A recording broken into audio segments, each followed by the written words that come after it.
Hello, everyone. Good morning, good afternoon, good evening to wherever you're joining us from. This is the Kesh Foundation Spaceship Institute Public Teaching in English for Monday, November 27th, 2017. And today we have Jim and Lisa McDonald with us, along with both Dr. Rodrigo Vadosola and Dr. Gachua Wambogwa. And this is part 10 of Understanding Plasma Science. We'll be covering more advanced information on the health, nature, and the soul. I'm your host, Flint Mulhausen. Welcome, everyone, and welcome, Jim. Morning, Flint. Morning, everybody. Yes, and we've got quite a full lineup today, so we'll start by handing over to Dr. Rodrigo. Thank you, Jim. Thank you, Flint. If you'll allow me to share the screen. Mm-hmm.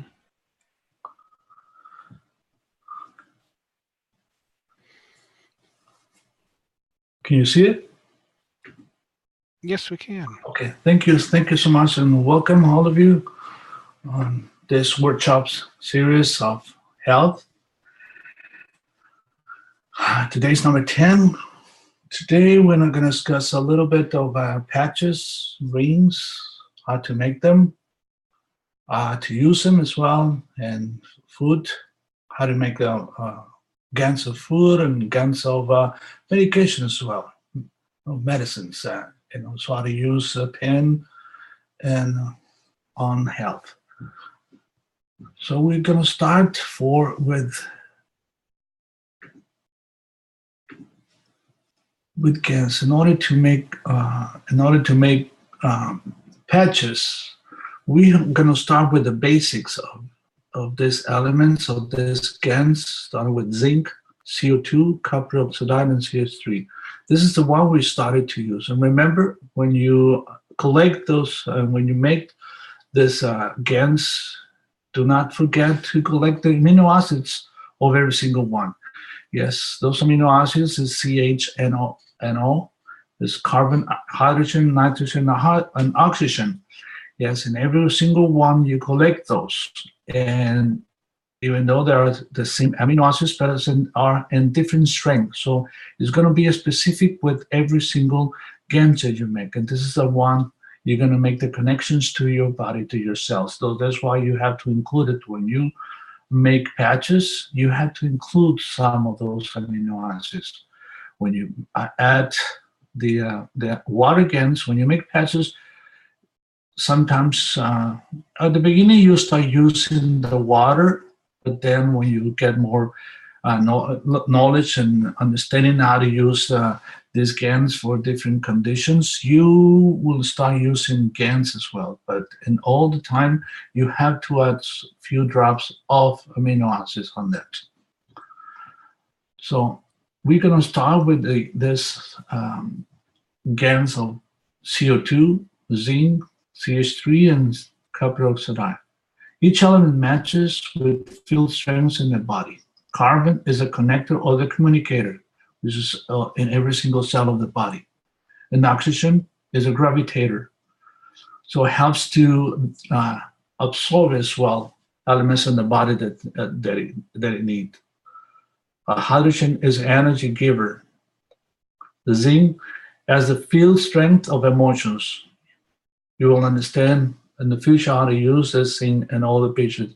In every single patient that as you remember, we discussed how the emotions are involved in every disease. So we're going to use this element on every condition, every thing that a patient, every problem that a person have, you're going to use it. So the copper is connected to the physical part. Mostly, you understand, it works on the muscles, but also it has some other applications as microstatic and microsite is like use it for as antibiotics, helpful to control some infections. But this is there's a lot of application of these elements, but at least you have the basics how to use it and how to understand the use of these elements. The way we make patches, do we need a kitchen paper towel, just a little piece, food saver, that the plastic in order to seal it, to put it inside, and the sealer. You can use any sealer. I have this an example, but you can use it. Basically, when you have the paper towel, you have this, you have a little Ziploc. I personally will put it in 2 bags in order to keep it inside.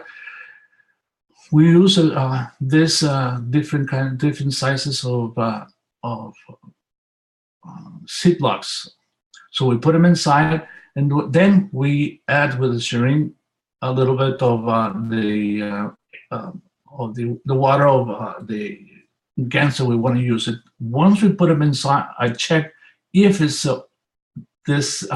bags are sealed. Most of the time,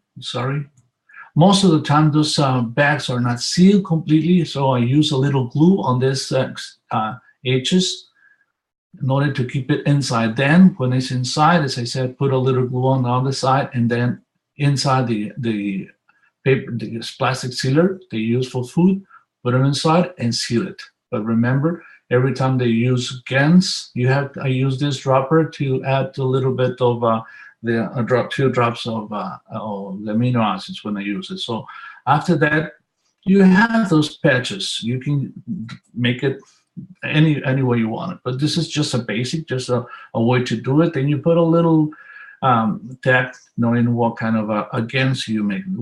Very important thing when you make those GANs, those patches, do not save them, do not store it in the same place, all of them, because it will interact with fields, it will change the fields. As you remember when we explained about the fields, we had to keep it separately, each and every one of them. So if you have a lot of those a lot of patches, keep in different boxes, different containers away, apart from one in each other. So you can use as an example for those patches, using in a container. You can drink regularly this water with using these patches, because you will hear in the future that we drink, or you're going to start drinking water GANs or plasma GANs. It is a different condition, but do not confuse. You can use these patches to put on the water in the container. Either it's a plastic, glass, or ceramic. You can put those patches and drink it on a daily basis, and there won't be any problems. Always use 2 patches to create a field, to create a loop of fields in between. So interacts one patches on this side, one other patch on the other side, interact those patches, and they affect the water, will change the energy of the water. When you use a CO2 patches, generally for, I put here as general well-being, you will give energy to your body. This elements like basic elements to the body, oxygen and carbon. But when you mix it with 1 patch of CO2 and the other was CH3, you give, besides that, energy to the body. You feel it. When you drink it, you feel energize your body. And you can test it, you can try it. And another one combination is a CO2 patch with zinc when you want to control the emotions. As I said, do not confuse when we said that in some conditions we drink water, we drink the plasma water, but we never drink the GANs. This is just an example of one of the GANs, but I repeat, and I will repeat over and over again, do not drink the GANs. Just the water. You collect the water. When you have the GANs, you're going to add distilled water, and a few hours later, you will have this water will have the energy of the GANs that you've made it. So the GANs that we have placed in a jar with distilled water, when we want to use some of this water in different applications, we only take the water off the top of the GANs. The water will carry the fields of the GANs. Once you use it, replace just the water, adding more distilled water. And a few hours later, you will have more of this. So keep repeating, do not drink the GANs. And any conditions, we don't drink it, just the water on the top.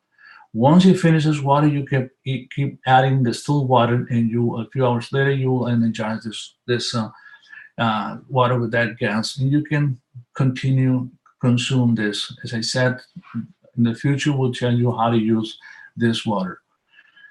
So And another thing, in order to make, when you make those patches, and you can use them as in a patches or in the rings, and you will use it in a different condition. Let's give you an example, and to understand these patches, because with these patches you create a field that will help to remove tissues. I will tell you examples of how to remove tissues or regenerate tissues, regenerate tissues in your body. You want to use it, to, you have a condition like a burns, you use those kinds of different combinations of patches in order to regenerate tissues on your body, to protect an environment, to create an environment in order to avoid any problems you will see those or attracts elements. There's different applications of these elements. But you have to understand rule number one when you use plasma. The strongest always feeds the weaker until balance is created. We introduce strong fields to the body that the body may lack, and it absorbs until the fields come into balance. Do not absorb more than you need, as fields always come into balance. So that's why when we use plasma, when we use water plasma, do not drink it as a regular basis. We have a specific condition that you have to drink, and I will give you later the protocols how to use the different plasma water. When we use patches, you will hear very often they use 3-to-1, 2-to-1.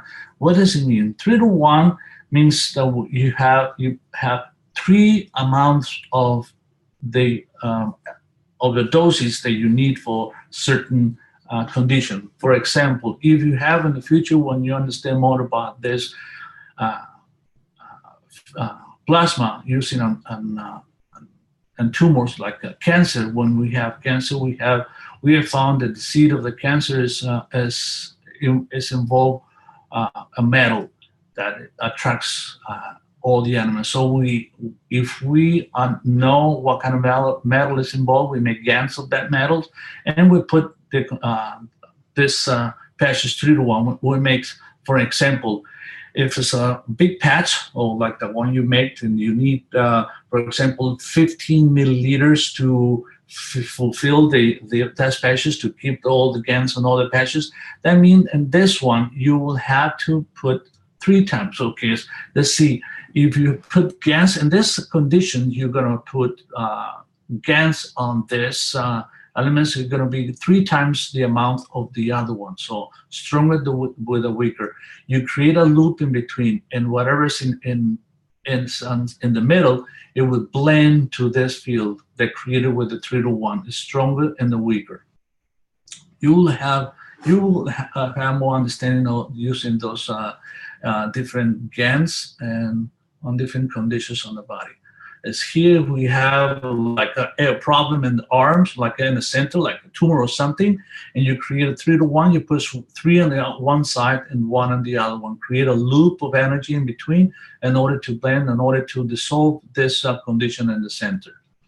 This is the way we use it. Remember, 3-to-1, 2-to-1, to 3, it means that it's 3 amounts of the element that you're using. For example, as I said, if you use 5 cc of any GANs in this one, you would have used 15 cc in the other one. Sometimes we use it's also rings. I have experience to use ring with the good results. If you use different elements, you can add every single element in one ring, or even sometimes you mix it. 1 or 2 elements in the same ring to create also a field. Like for example, if you want to change a condition in the on the knees, like help to recover any surface like cartilage or ligaments inside the knee, around the knee, you create fields using these rings with different elements, one size and the other one. I always, when I use rings, I put the black zip tie to mark it as stronger, than the white zip tie is a weaker. So sometimes you use only proportions 2:1 to put one side of the knee and the other one on the other side. Also, when you have some kind of conditions on your back, you want to help to get the swelling down and help to reconstruct or regenerate some elements in your back. You use this combination, interact with these elements. Let's see if you have let me show you here.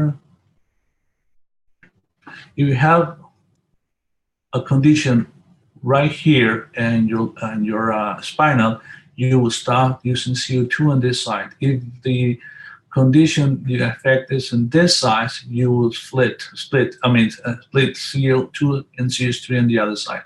But also using these combinations to interact fields in between and create a different condition and help to regenerate or affect that part of your body. This is an example. You can add more patches if you have a different conditions, different vertebrae with some lesions, some problems. You can add more patches. On the top, will be CO2 on this side, CS3 on this side and CO2 on the other side. You can add as many patches as you need for this kind of a condition. Also, you can create with this using different GANs, different patches. You can create fields to protect. In the future, you will understand how to when we make, some people make stones and the kidneys, and you have to protect them, not to create those stones. So you make patches in order to create a field and avoid that conditions that helps to develop those kind of elements inside the kidney. So you create a field to protect your kidneys. As I said, as an example, you will see that this incredible amount of applications that you can use this to scans. We have a condition like arthritis, and you have the arthritis. It means that has a lot of deposit of calcium in the joints, but with this, people when have excess of deposit of calcium also have osteoporosis. That means lack of calcium in the bones. So the calcium, instead of going to the bones to reinforce the bones, going to the joints. So you create patches or rings to pull the calcium out of the joints to go back to the bones. So in the future, understand that it's stronger. This is using fields, different fields of this CO2 is stronger than the positive. Give an example. Calcium is the strength of the calcium is 40, and the strong as the CO2 is 44, which is stronger. This pulls the fields, pulls the calcium out of the joints to bring it back to the bone. So you understand, remember when I told you how to understand the strength of every element, you look for the atomic weight of every element, and you add it, and you will see how strong this field is, and in order to see the effect on the body. Also, it helps for the pain. A lot of people don't understand what pain is. People think that when you feel pain, like that, if you touched, you hit yourself, like you hit your hand, or you use a needle, you have you create a condition that causes a pain in your body, and you think that the body is surrounded by little nerves. In every single millimeter of the skin, we have nerves, and that's why when we touch it with, like, for example, a needle, you put a needle in your skin and you feel pain. And some people think, because we have nerves in every part of the skin that sends the punch, the effect. But it's not. We don't have nerves. Actually, we don't have not even vessels in the skin and the layers of the skin. The vessels and nerves are underneath the skin, so we don't have any nerves in the skin. So it is not that you're touching the nerves and it causes pain. What happened is now we understand how the body works. It's we have a field. The body is a plasma field. It's a different fields. Every single organ, every single part of your body has a different fields of energy, and flow that energy through your body constantly. So when you interrupt that field with a trauma, with injury, with a tumor, with a wound, you interrupt that fluid, and that's what it causes the pain. So, and we're using different kinds of GANs or pens. We trying to pull back that energy to the flow, and that's what we have results like. We have pain in this area because any problems and they block the flow of energy. So we're using the pen, or we're using patches to pull the energy back to the system, back to the flow of energy, and that's why we have relief of pain in the body. That's the way the pain is created in the body. If you have a tumor, because the tumor, yes, it's interrupting the flow of energy because it's blocking a nerve. You can block a nerve, you can push a nerve, or you have a wound also interrupting the flow of energy. So you use those kind of elements to, as I said, to pull back the energy back to the flow, and we relieve that pain. So we can create those little pens with us, even with the nanocoating, the copper wires, any copper wire, any size, it doesn't matter what size you nanocoater, you can use just a little one little single wire. You can make coils. You will understand in the future how to make a different ones. You created stronger fields. I personally use this very often to use 4 coils in a center road to create different conditions in the body. I use it for pain, for inflammation, to removing tissues or regenerate tissue. You can use this. If you don't have the big health unit, you can start using this little pens with 4 coils in order to create an environment. You can use this pen with or without patches. If the mix, if you have a patch, you have a condition of some part of the body, you can create patches to bring those elements to that part of the body, but increasing that energy using the pens.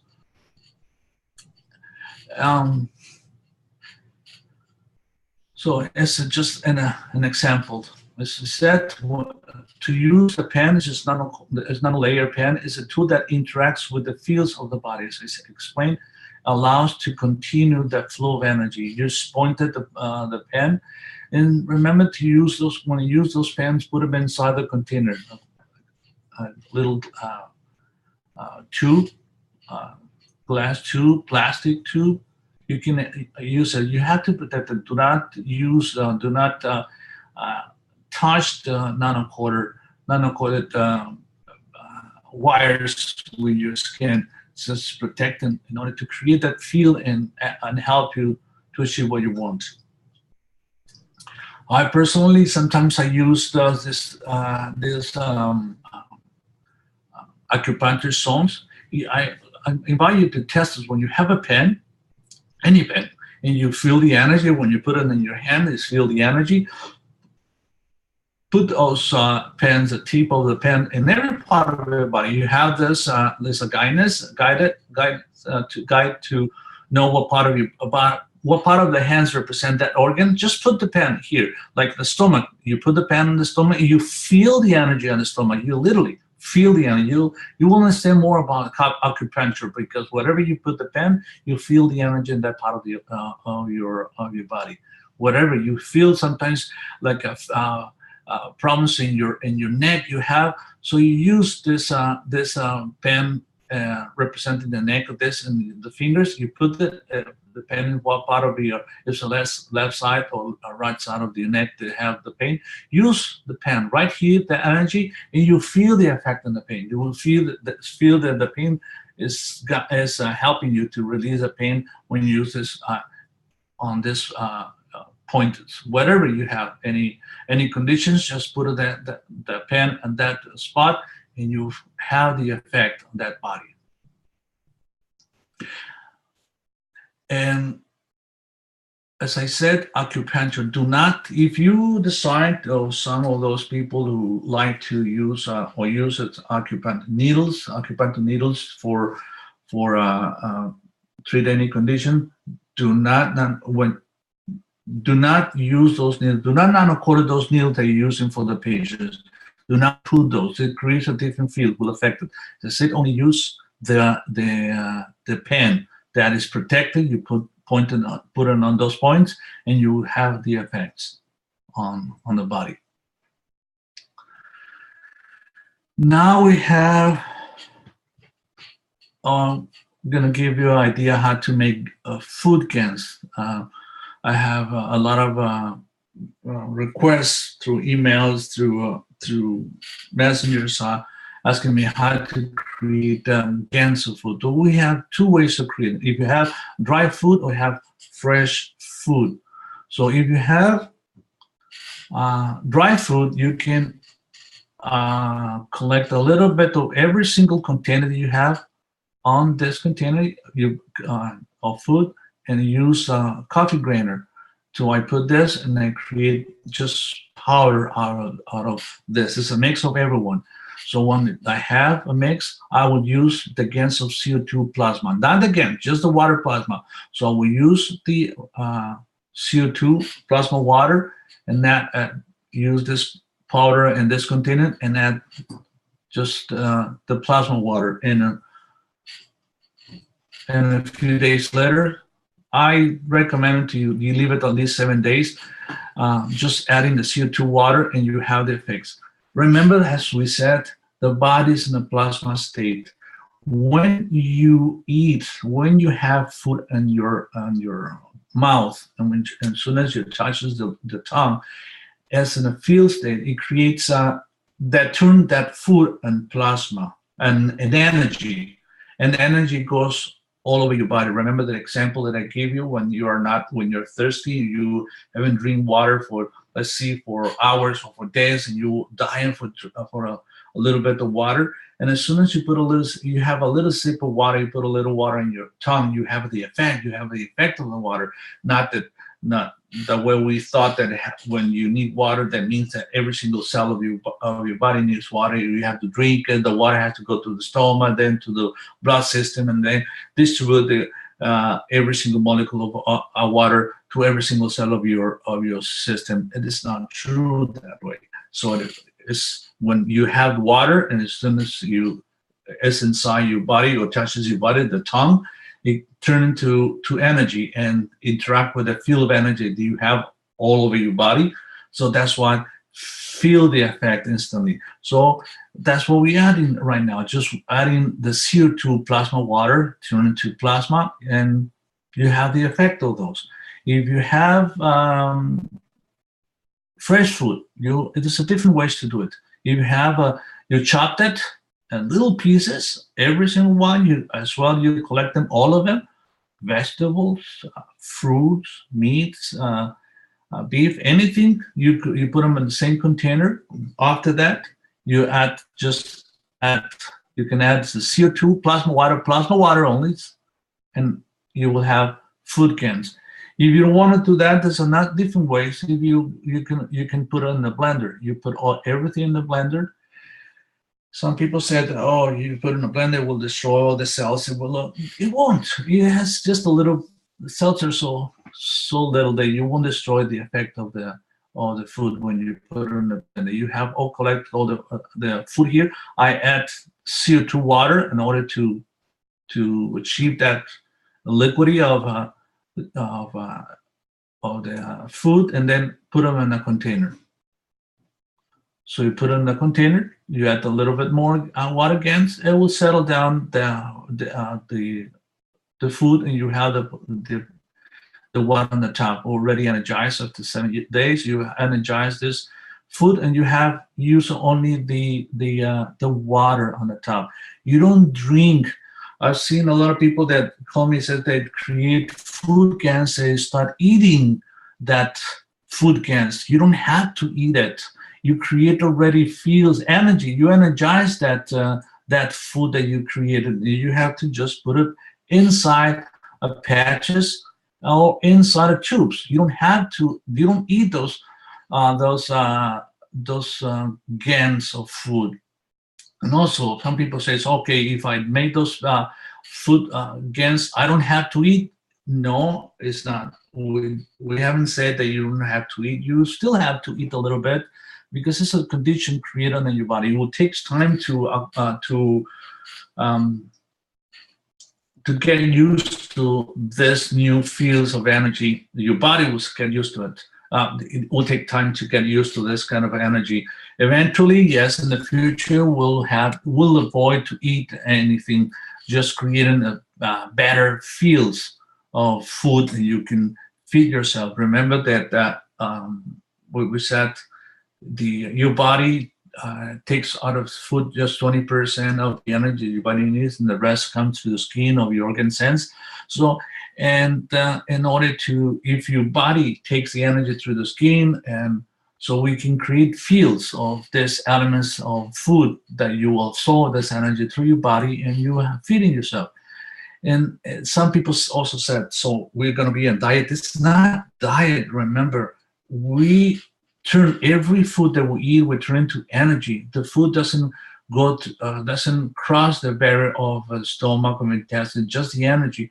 We're not on diet when we use this species. Just create this field. We have a shortcut to instead of eating and allow the stomach to change this to energy, we change this previously and we use those energy. As I said, we can create patches on, and if we have a patches here, you put the patches. Remember, you put the patches on your back, on the stomach level, and the CO2 in front of you. You create a loop of energy in between. That's why you feel those energy inside the stomach. All the elements that your body needs, it will create that field inside and absorb those energy. This is the best way to use those again. Sometimes you can use you can create GANs of every single element, GANs of meat, GANs of vegetables, GANs of fruits, and you can put in different container, a little bit of those GANs in every container. You create a field around that, and whatever you put inside the water, you energize this water with that. Also, you can use a big container and create as much as you want, little containers with GANs, and you energize. But as I said, now we use it all together. Either you put this little vials, as I call them vials, or tubes with plasma food inside a water container. You leave it for a few hours here, 3 or 4 hours, and energizes water. You only drink this water, and it has the energy of every element you put in the food. So everything is going to be here. So you drink the water that is already energized with those elements. So in the future, when you have a kid that you wanted to send it to school, or you go camping, instead of get a lot of food, pack a lot of food to go camping, you can have every single one would have just a little bit of food, but mostly you will have a vial of this or patches like this, and you're feeding yourself. So we'll give most of the elements that your body needs you. So it's as I said, it's not going to substitute completely the food that you're eating. You will eat a little bit less, and as I said, it requires time to condition your body to a new kind of energy and to feed yourself to this. So it takes time, but it's a way to do it. Also, we can make for all the people that have they invest a lot of money on medications and spend fortunes to get them. So also you can create plasma. This every single medicine that you use. You strain it. You use like a certain amount. You can use like I use 10 or 20, 10, 20 pills of every single medicine, depending on the size of those. So you put them on this, you use this kind of elements to grind it and put it in a container, and that you have every single one in this one, you're not going to put all together in one. You have a container like this field, like this. Let's see, this one is vitamins, multivitamins. So if you have this one that is vitamins, so you're going to put only this one in a container here, and you are going to add CO2 plasma water. You leave it for a few days, and you have plasma of this multivitamins. So you can use this plasma water as a patches, and you will have the multivitamins. You use this, you put on your in your pocket, and you receive this energy fields of these vitamins. If you have pills, like if I have for example blood pressure pills, this one, and you put this in a different containers with CO2 water plasma. A few days later, you have plasma of this medication. You can make patches of this. We are learning now, and we're in the process of learning how to use those patches. How long do we have to use it? We starting to use it, like for example, half hour a day, and then increasing or decreasing depending on how the effect of this body. As I said, we're learning how to use this medication, plasma of medicine on the patches. So we have to test it. For how long do we have to use it daily? Half hour, 3 times a day, 2 times a day, 1 hour, but not the whole day. Everyone has a different effect. So we start using this. So in the future, we understand how to use this, and so we'll save a lot of money instead of not spending on medications. When you have these medications, you start using. You're gonna start making patches, and you're gonna save a lot of money, because once you make GANs of this, you keep that GANs forever. You just keep adding CO2 plasma water, not the still water, In this condition, when if you use those multivitamins, the whole water, you create a different patches, and you give them to all your friends or family. You share this plasma, and it says, okay, I run out of this water plasma. You have to add more of the CO2 water plasma here, and then after a few hours, days, you have again more of this medication. You can start making more patches to share to another person, to different people. So this, when you use hand GANs, let's repeat, do not add just distilled water. It has to be plasma, CO2 plasma water, in order to keep making this plasma of any medicines. And as I said, you can use the same way the patches that that I taught you before to make the patches for GANs. So instead of using different GANs, you can put GANs of medications, and there you have it. You have a different GANs. You start collecting the different GANs of these medications.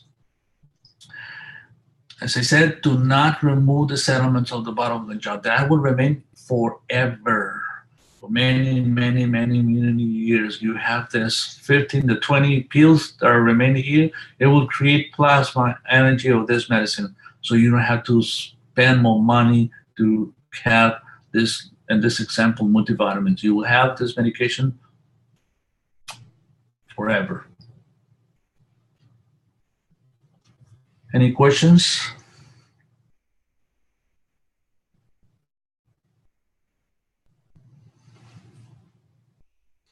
Again, as a reminder, you always can raise your hand here. And I see that, yeah, Nicholas is here.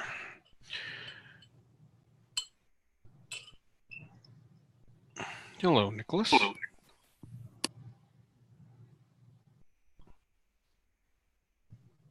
You can unmute and ask your question. Okie doke. Good morning. Good morning, Nicholas. Hi, Dr. Rodrigo. Thank you. Do you add amino acids to your food GANs jar when you make your food GANs? When you move, every time you move to make the patches, You add GANs. If you have use food GANs, you add CO2 plasma water, you add amino acids as well to that. Always you add a little bit of amino acids. And how much? Just a few drops. You don't need to add a lot. It depends on how much of food you're gonna make, how much, how big the container is. You can add. I mean, remember also the amino acids.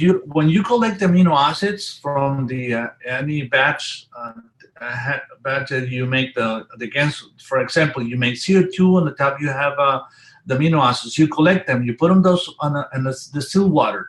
Those amino acids you're not take literally. You're not gonna take the amino acids. You only when you collect those amino acids with distilled water, the amino acids will energize the distilled water using the water in the middle of the container. You can add, depending of the size of the container, 1, 2, 3 centimeters or milliliters of the amino acids into the container, into the patches, depending how big is the patch or the container.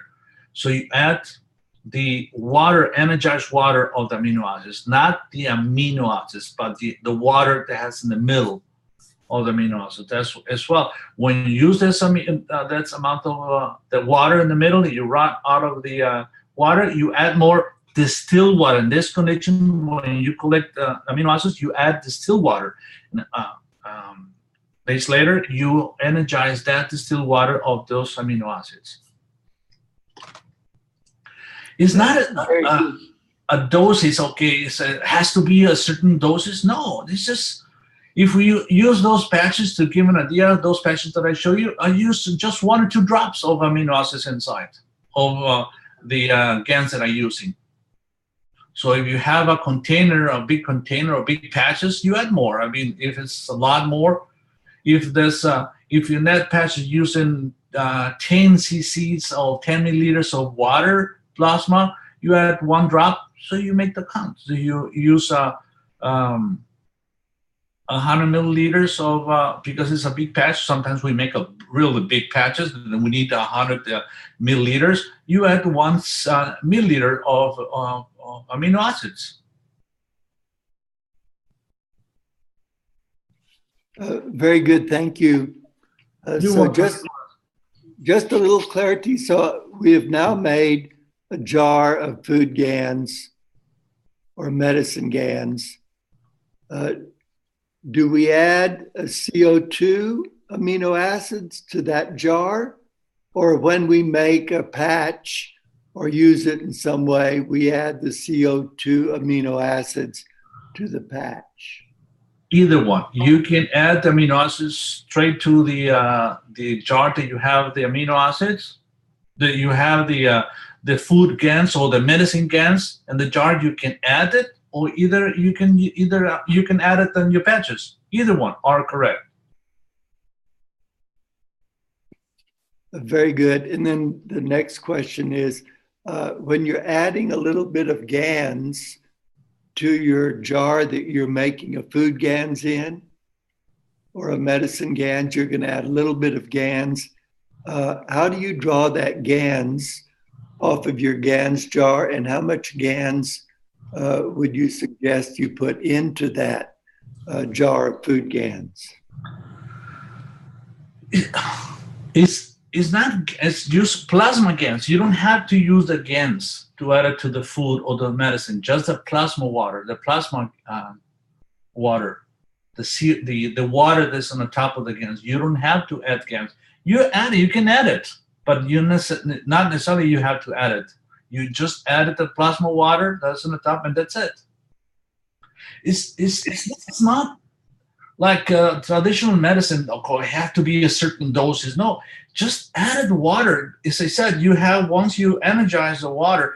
I myself, with this big container that I drain it, and I have a lot of food on this jar, and I add I fill it up with CO2 plasma water. I stir it every single day because it remains on the bottom, and the water doesn't go.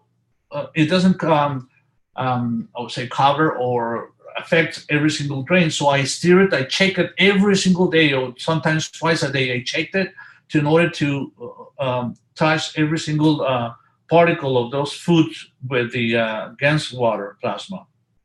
I stir it, I check it every single day or 2 or 3 times a day in order to energize every single particle.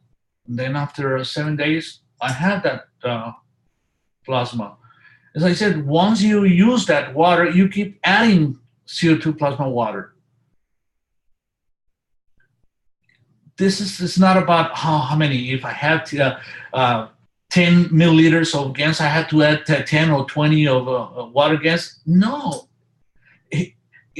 You just create the conditions to energize the water. As long as you have enough water to cover the whole food, it is enough. But you want to have a little bit more in order to use it, because you're going to keep that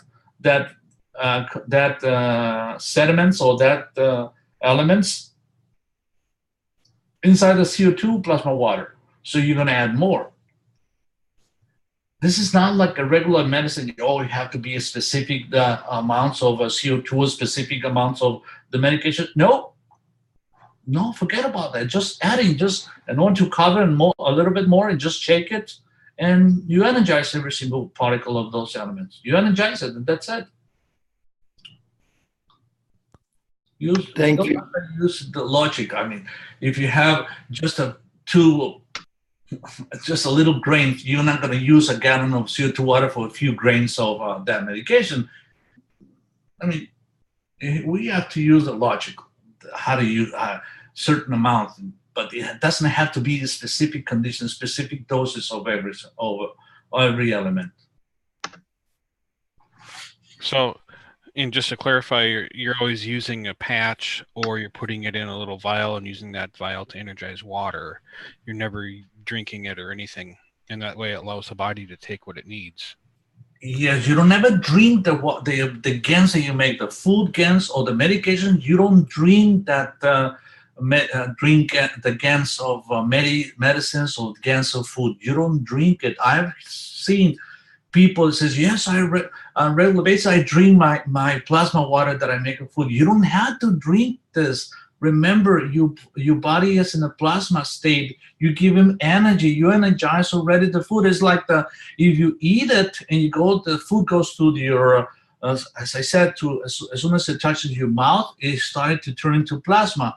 And once it reaches the stomach, it turns into plasma. So we making a shortcut. Instead of going through all the process from the mouth to the stomach and turn into to energy, you turn it already to energy. Just a patches, and your body is an energy field. It has an energy field. You put those patches in your body. As I said, if you want to have a better effect, put the food water plasma patch on your back, behind your stomach, on your back, and one CO2 in front of you. Create a loop of field of energy, and you will receive more of this energy.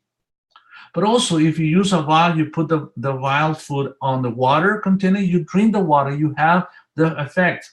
But as I said, you wanted to have a better effect, put the patches on your back, on the sides of your stomach, one on the back and another patch in front of your stomach. You have better effect. So see, you're gonna go to work. You can put your patch. You create a pocket in your shirt or in your jacket. You put your patches when you go to work, when you go to school, and you're feeding yourself. Remember, in that condition, your body will take whatever it needs. So you're given the elements the body needs through those energy fields of the food. Do not drink the GANS of food or medicine. And also the field flow is always going from your back to the front. That's why you put the food patch in the back, correct? Yes. Okay, we have quite a few other questions. So I have a question. Oh, okay. Yes, Go ahead. This is Boniface. Good morning, Dr. Rodrigo. Good morning, my face. Boniface. Thanks for your presentation. It was very helpful. I had read somewhere that you could also use caustic soda or sodium hydroxide in the process of making food GANs or even the medicine GANs. Do you recommend that, or can you comment on that? Yes. At the beginning, we started using caustic in order to make GANs of food and GANs of medications. But there's an echo. I'm sorry. I'm going to mute myself. Okay. Okay. So at the beginning, we used that, but sometimes we see that the caustic is still in. Not all the people washed off that caustic out of the food or the medications, and we understand. We use in the beginning to understand the process. When we eat, normally when we eat, we thought, okay, when we have a general understanding of the process of making energy out of the food, we get to the stomach, and your stomach, you have chloric acid, and you turn to energy. So we had that effect. So we use caustic to have a set effect. But when you understand a little bit more about the process of energize the food in your body, we understand that the food, as soon as it touches the mouth, the tongue, with all this fluid that you have in the mouth, you turn into plasma. So now we are more specific. So we're understanding more about a little bit of this process. So we don't have to go through using the caustics. Somebody use the caustic, it's okay, but you want to be more specific and clear and not having those caustics in your body, because sometimes you always put those caustic inside the patches because you don't watch the caustic out of the food. Those elements remain in that food. You put them in the patches, you receive those elements. So now we understand more about the process of energize the food through your body. We don't have to use those. We don't have to use caustic on to create GANs of food or GANs of medication. As I said at the beginning, we did it to understand the process, but now we understand as well the process of energize through your body. So we doing now that using only CO2 plasma water. We energize the food and medicines. Thank you very much. I appreciate that. Thank you, Boniface. Hello. Can I? It's Yes. Mernas. I live in France. Thank you very much for this precious information, like always. And I have a question. Do I have to wash amino acid? Like when I take it, zinc or Cu, or do we wash the salt and caustic? When you make the GANs, you saying when you make the GANs, you wash the salt water? That's the question? Acid, when I take the amino acid from on the top of my... Okay, I understand your question. No, you don't have to wash those. When you collect the amino acids with the spoon, you bring a little bit of the salt water with that. You don't have to wash those. They will settle down on the bottom. Some of the amino acids will settle down the bottom. Some of them will remain on the top, on the surface of the water. That's why when you put those on your container with distilled water, you don't have to wash those amino acids or remove that salt. As I said, they will settle down on the bottom. That's why we take only the water in the middle. The water in the middle between the surface, which some of the amino acids will remain, and some of them on the bottom with salt amino acids will remain on the bottom. So you only take the water in the middle, energize. You don't have to wash that amino acids. Thank you If very it's much. a little bit of salt water, it doesn't matter. It won't affect. Yes. And also for creating a loop, should it be back and forth, or can it be left and right? Like I put a CO2 patch left side, and then fruit patch or zinc CO2 on the right side. Well, remember, if you have the patch, let's see, if you have the patch for food, you put the food on the left side and the CO2 on the right side. In the middle, you have the liver, you have other organs. You want to create a field in between those patches, which is who's going to receive those energy is going to be the stomach. You want to create that feel in the stomach. Exactly.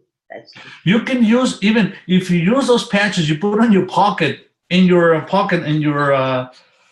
pants, you receive the energy through that as well.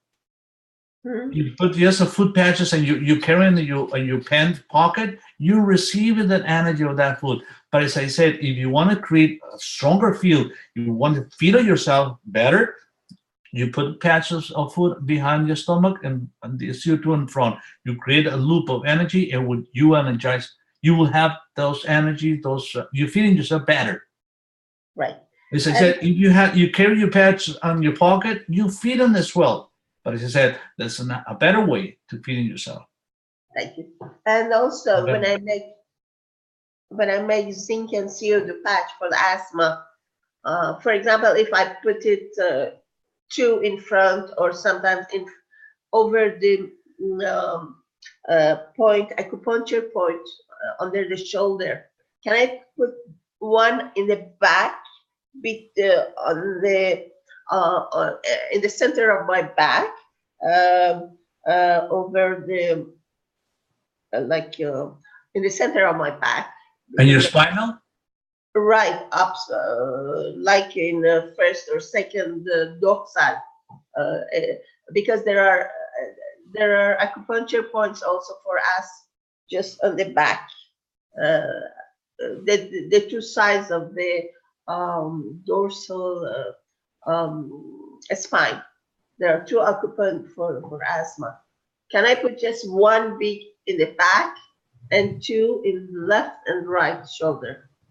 Does it work if it's not exactly behind? It's a middle, and then this one is in the right. Let me understand your questions. If you have asthma, you can use patches of CO2, zinc and CO2. You can add. You can make a big patches that cover the whole back, not in the spinal, but on your lung, one side of your lung and one side of the other lung. So you can put one patch in your back on your lungs and another one in front of your lungs, and then another patch on the right side on your back and one in front of you. Right. So it would be 4 or 3. It would be 3. 2 in front and 1 in the back. A big one. No. As I said, you can use 2 patches in the front and back, and 2 patches in the one. I mean, yes, 2 patches, because one is in the right side and one on the left side as well in front. One on the right side and one on the left side, but not in the middle. Oh. Your lungs are on the side, so you put one patch behind and another one in front of your chest, covering the lungs. So it should be in front, 1 in front of the other. One behind and one in behind, front. 1 in front. Thank On you. the left side, and one behind and one in front and the right side. Thank you. And should I put a drop of amino acids in zinc and the CO2 patch? Every time that you make a patch, you want to make a connections with your body, with yourself. So you have to add amino acids in every single patch that you create. If you create a patch of zinc, you're going to put amino acids of zinc. As I said, all the amino acids is carbon, hydrogen, oxygen, nitrogen, but it's a different strength. So you have to add those amino acids in every single patch that you make And to make the connections to your body.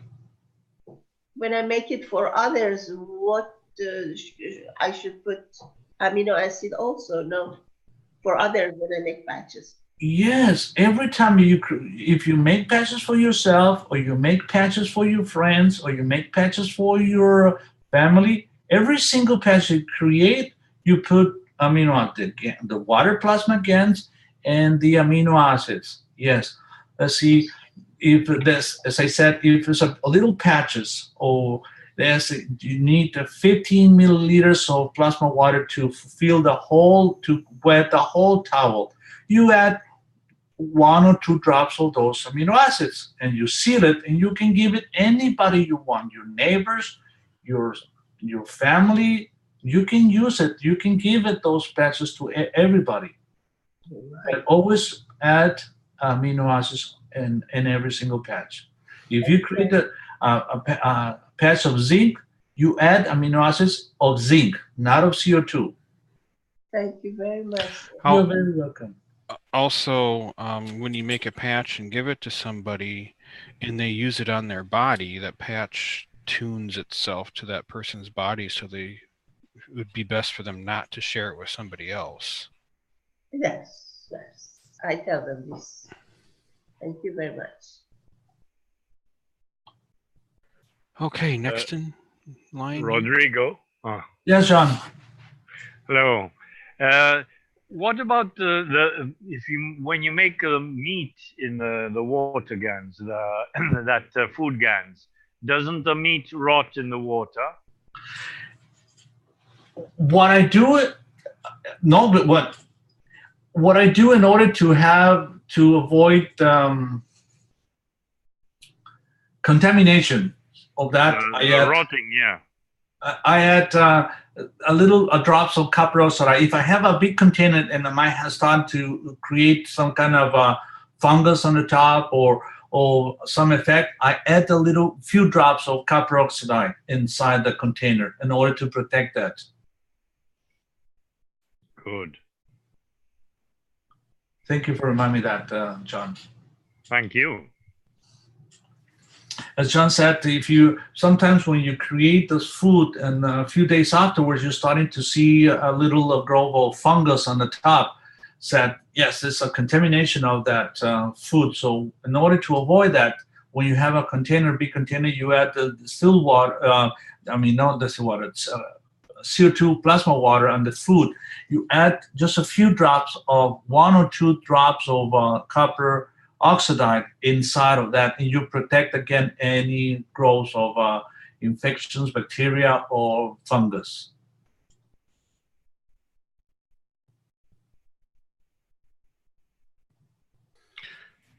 Okay, next I think was Hassan. Hello, Hassan, you there? Yeah, hello. Hello, Hassan. Yes, go ahead. Hello, everyone. Thank you for your teaching, Rodrigo. It's very helpful.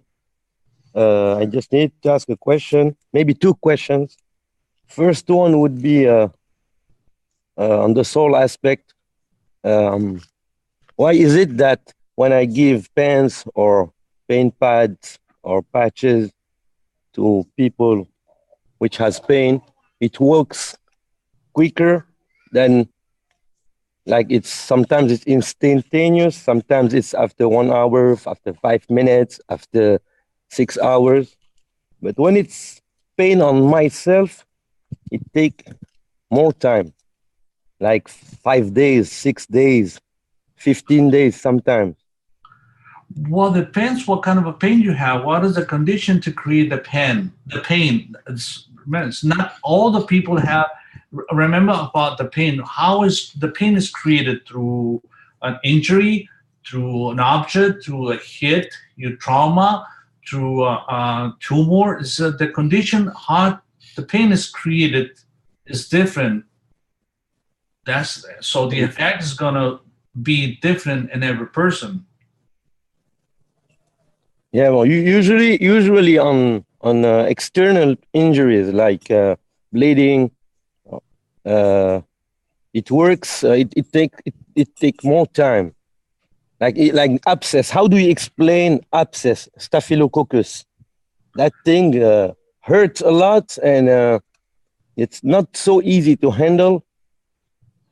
How do you explain it?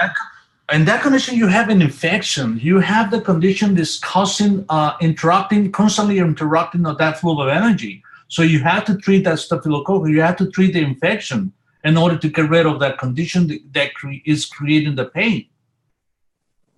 It's like, I'm going to give you an example. You're cleaning your house constantly. You clean the house, okay, but it says, oh, how is dirty? All the time it's dirty. Oh, because you left the windows open. Yeah, I'm it. So you had to go to the source of the pain first. It's not just going to the pain. And also the pain. Everyone is a different grades of pain. Some people have pain, like normally you have, okay, I have pain, toothache, and I get one aspirin and the pain is gone. Some people needs a lot of, not just a single aspirin, you need a lot. So as well as this one, the greater pain, and every person is different. Every single one is different. So and some people will have the effect in seconds, some people will have the effects in minutes, or some people have it in hours or days. Every person is different. And depends also the condition that creates the pain. If you have infections, you have to go to the source of that, the infection. You have a injury, you have to go to the injury. You helping them to avoid the pain. You release the pain out of that condition, but also you have to treat that that condition is creating the pain. Thank you very much. You're welcome, Hassan. Hello. Yes, Pia. Hello, it's Pia from Denmark. And thank you also again very much for what you're doing. You're and welcome. yeah, it's so helpful also. I just want to hear, I know you have been talking about, of course, how to make all the CO2 gases and the others, carbon oxide and CH3, but I just want to ask you about the CO2 gases, if you can repeat which specific salts you do for the health and which for the food, and maybe it's the same. It's the same for the CO2 water that I use for food is the same water CO2 water plasma, or for health. It's the same.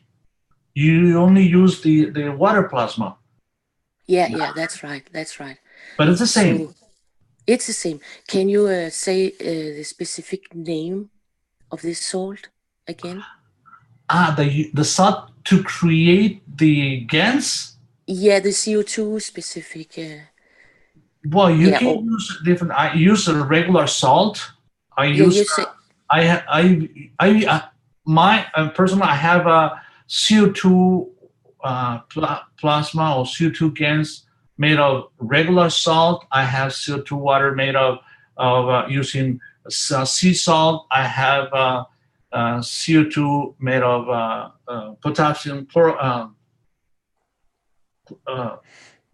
potassium salt of matter of potassium. I have everything. I test with everything, but but I use it for different conditions. But once you create the CO2 water plasma using any salt that you have created, it's okay. It's fine to use it for food or use it for patches. When you understand more the process of certain conditions in the body, you will use a specific GANs out of that. But it's for specific conditions, different problems. But for food or pain pads, you can use any of those, any salt you have. Oh, it's just because, I have been making gases of the red Himalayan salt, and I also tried directly sea water. And in both cases, I have, other particles, so I wouldn't use this for health applications. So therefore, I really would like just to have a name of a salt so I can go directly to get the most clean salt for the health applications. Also, some people recommend or I think it is recommended to filter the salt water once you've mixed it up or use it, run it through like a coffee filter first to take out any particles that might be in there before they get into the whole system. Go ahead. But some of those could already be dissolved. The best salt that to make GANs for food and so forth that Shander recommends is it's sodium chloride. You just search for sodium chloride in your store search or whatever on Amazon or eBay or whatever, and it's the lab grade 99.9% pure sodium chloride. Okay, a sodium chloride. Okay. Yeah, and it's called lab grade or usually something like that. And it says not for table use and stuff like that, but it's the best, because it's 99.9% sodium chloride. Oh, thank you. Yes, it's important that when you use salt, regular salt that has iodine. So do not use salt that has iodine in it. Ah, okay. So we have to look for the declaration on this particular, yeah. Yeah, it's just because I have heard that you can use calling normal salt, you know, but it was specific this name I was out to get. So thank you very much for this. Yeah, because a lot of the salts out there also have many other different minerals in there. And whatever you make a GANS of, we'd be making a GANS of those minerals too. Ah, yeah, Yeah, I that's think right. the Himalayan is high in iron. That's what gives it. Oh, there could be 70 different elements in Himalayan salt. Right, and I think that's one of the ones that was not recommended at one of the earlier workshops. Mm-hmm. Yeah, exactly. Yes. There are other sea salts which are considered to be more pure. And there's another product called Real Salt, which is very similar to Himalayan salt, the pink stuff. So that's, again, not recommended simply because you'd be making GANSes of all the other elements in there. Yes. Hello, this is Mario. Can you explain why not to use the iodine? I thought that's the field strength of the soul, so to speak, or whatever. That why? Or what is your understanding of that? You adding different elements inside the GANs. You added those elements, whatever element you use, that's what you have to use. The purest salt water, as the Sandra said, that's the 99% pure, you using that. Otherwise, you're going to add all those elements inside the CO2 plasma water. You create the different fields. Dr. Rodrigo, this is Gatwa. Some countries only sell iodized salts. Like I've tried to find salt here that without iodine, I've never been able to find it in Kenya. You can try pickling salt. That usually does not have iodine. Well, when Mr. Cash first pointed out that the field strength, it's not the same as the iodine that you get. So I can understand that. But that the field strength of the soul was approximately iodine field strength. So, I mean, I went out of my way to make a GANS with iodized salt at first, you know. I'm just, any comments about that? Is it maybe it's not the right field strength? So I'm not sure I understand.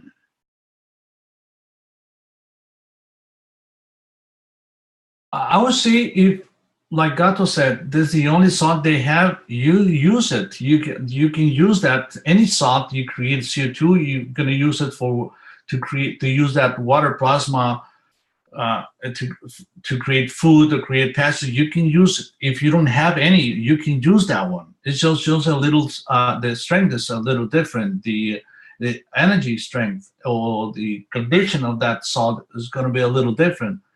And as I said, we're learning how to use a different kind of salts, using to see the different effects on the body. We're in that process of understanding how to use the different ones.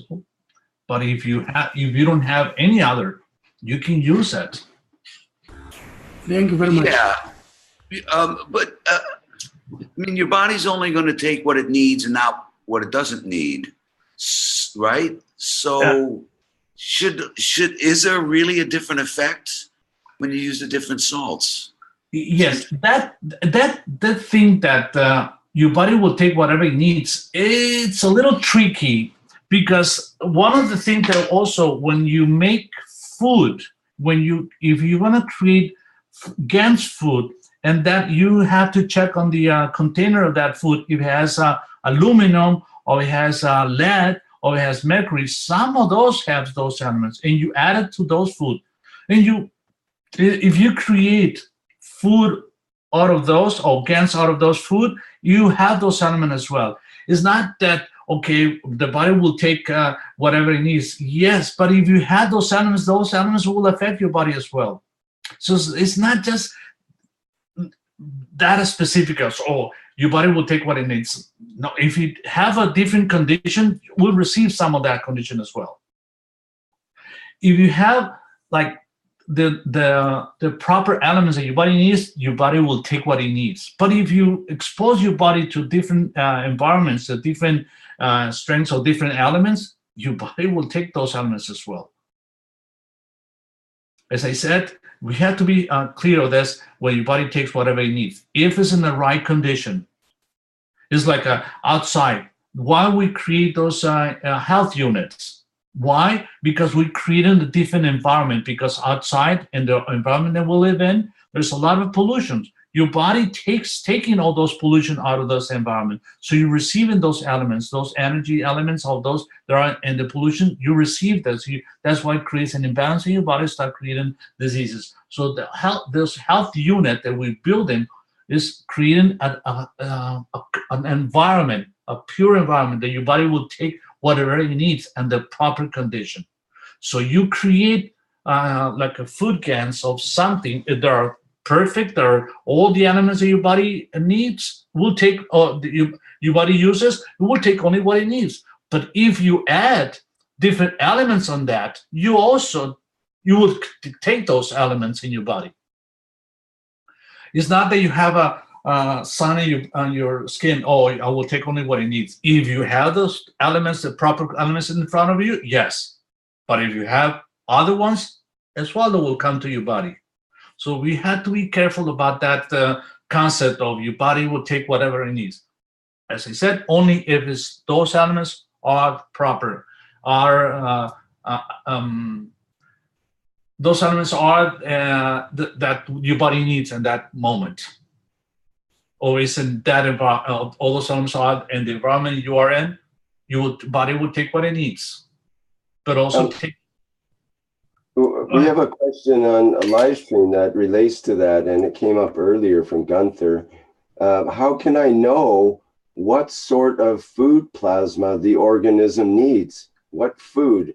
In other words, how would someone know what kinds of food GANs to even make to start with, perhaps?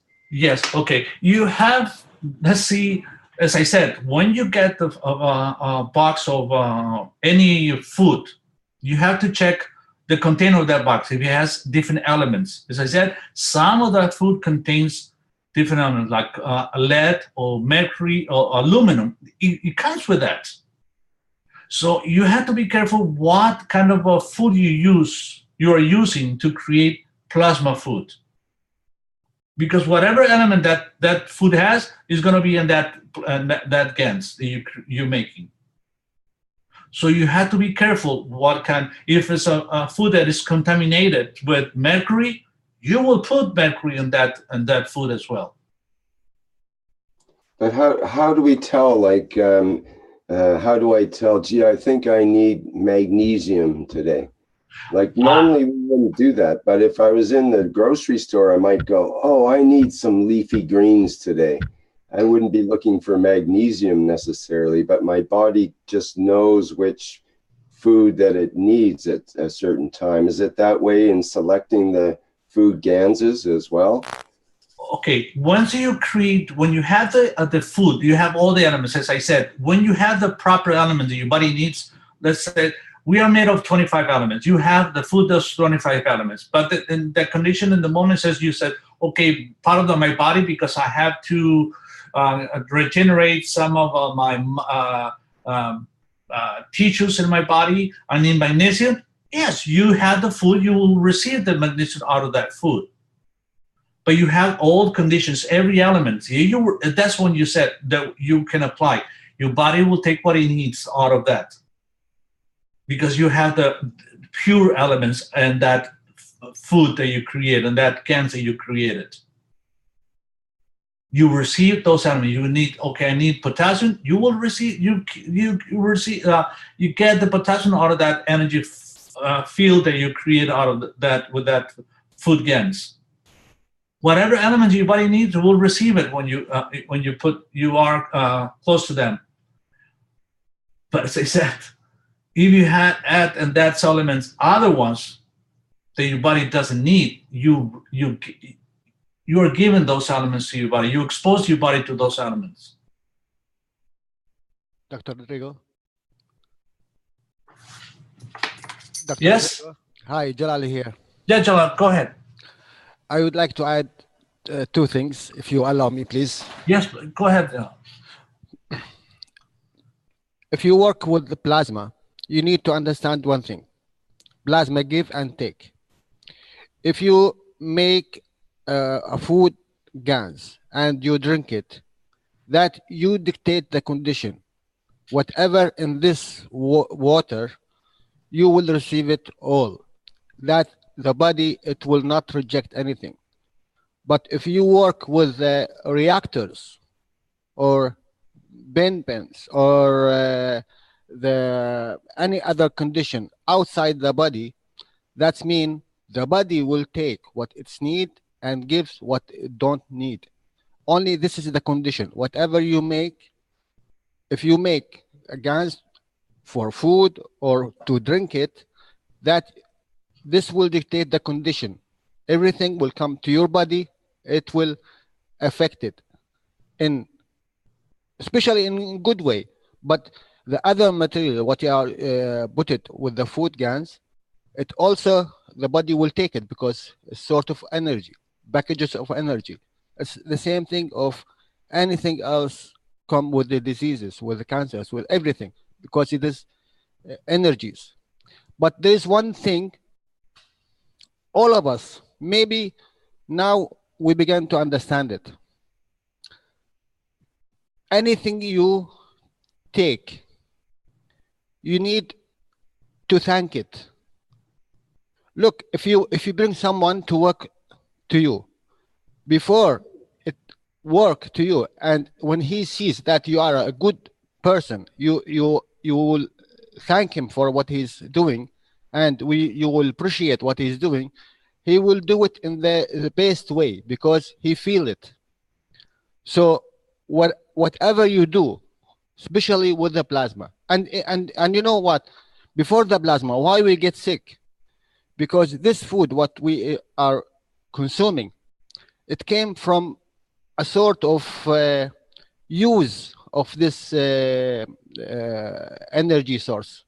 We didn't thanks that this chicken give us its energy. We didn't appreciate that, and we didn't take care of the soul of this entity, that when she give it, you give it with all love and respect, and this one will not ever harm you.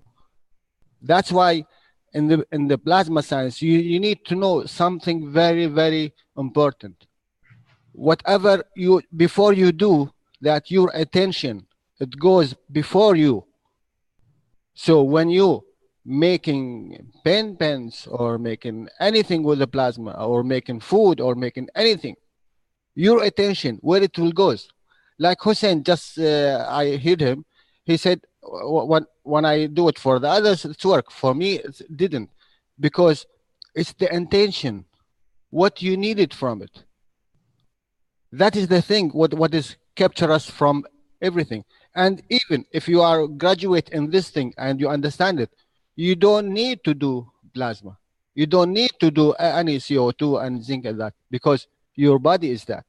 Anything you see, anything you touch, if you thank it and appreciate what it gives you from energy, directly you will change it, directly, without, because you are a gas.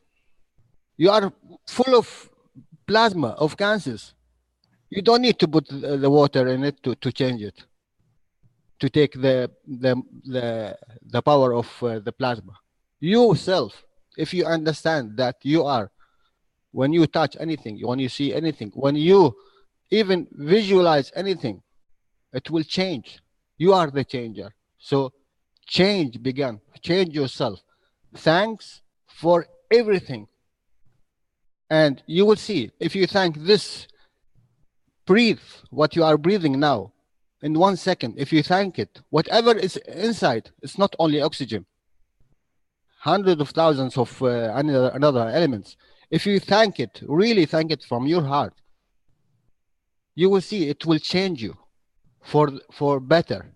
Because now this, he will give you his energy with the love. He will give you the all energy without fear, because you appreciate it, you take care of it, and you consume it in a good way for the benefit of the totality. Thank you, Dr. Rodrigo. I think that was in my mind from 2-3 days. I wanted to share it with you. Thank you. Thank you so much, Ole. Just want you understand that all this process, as I said many times, this is I would say that this technology is also training devices to understand that we can change anything, we can create everything, any environment around ourselves. But not all the people are ready for that understanding. So we have to introduce a little by little the kind of elements to them understanding that process. As you said, Jalal is absolutely right, but it requires more time to understand this plasma technology. Thank you. And this is going to be part of the next teaching of understanding a little bit of your intention, how you can change the environment, how you can change the results, the outcome of this using these elements. Thank you, Jalal. Hello. Yes, just want to, I mean, Gerald, it was really nice. I appreciate what you said. Perfect. Because I just found out I was 10 days angry because I was angry. My mother, which was criticizing me for nothing, because she thinks she's encouraging me, and I was 10 days angry till today. I found that because of her ingratitude, which I was angry. Now I feel good. So I think with our family and people around also, we have to thank the good things they have, and they would feel better for us, for also for our parents and things like that also. And it really worked. It really works. I guarantee you. That's true. We have to thank everything good about maybe ourselves and others to have a better feeling in life, a better energy. Really energy, gives energy also. Thank you very much. Excuse me. Thank you, Vernas. Just to understand a little bit more about this. Yes, we have heard that. We have heard many times say we are energy fields. We are a plasma fields. And that plasma field energy, that energy field that we have around the body changes constantly depending on your condition, depending on your state of mind, depending on your emotions. That changes. And there's a lot of devices that can prove that those energy fields around your body changes. So the same way, when you mix, you have CO2 gas, and it has a specific energy, and you have another container with zinc gas, so it has a specific energy. And if you mix them, you put all of them in the one container, it's no longer going to be a zinc energy or CO2 energy. It's going to be a different energy. So when you create GANs or you create any plasma devices, if you are in that condition, you are in the condition of give love, to the intention of healing people, helping people, that energy field will interact with the fields of those GANs that you're making. So that is going to affect, that's going to have effect on those people. You're putting your energy inside those elements you're creating. You understand the next teaching that will put a little bit of some slices, explain a little bit more deeply about this condition, how you can change the effect of those any element that you're creating. Hello, all together. This is Klaus from Austria. Hello. I agree 100% with you. What we do the next time is to bring more and more conscious in this game. And with this little breathing, what we do the last time, we see how easy it is to build together fields. And when we are in these fields, then we trust more and more ourselves. And as you said, the environment, all what is around us had an effect on you, on me. I see this. I can protect myself how I can. And when I be in strong fields, especially radioactivity or chemistry or some electromagnetic fields, they harm me also. As long as I have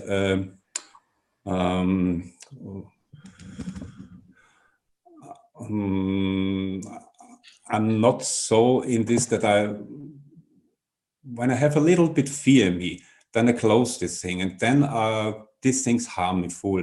When I've been fully open, then all goes through me.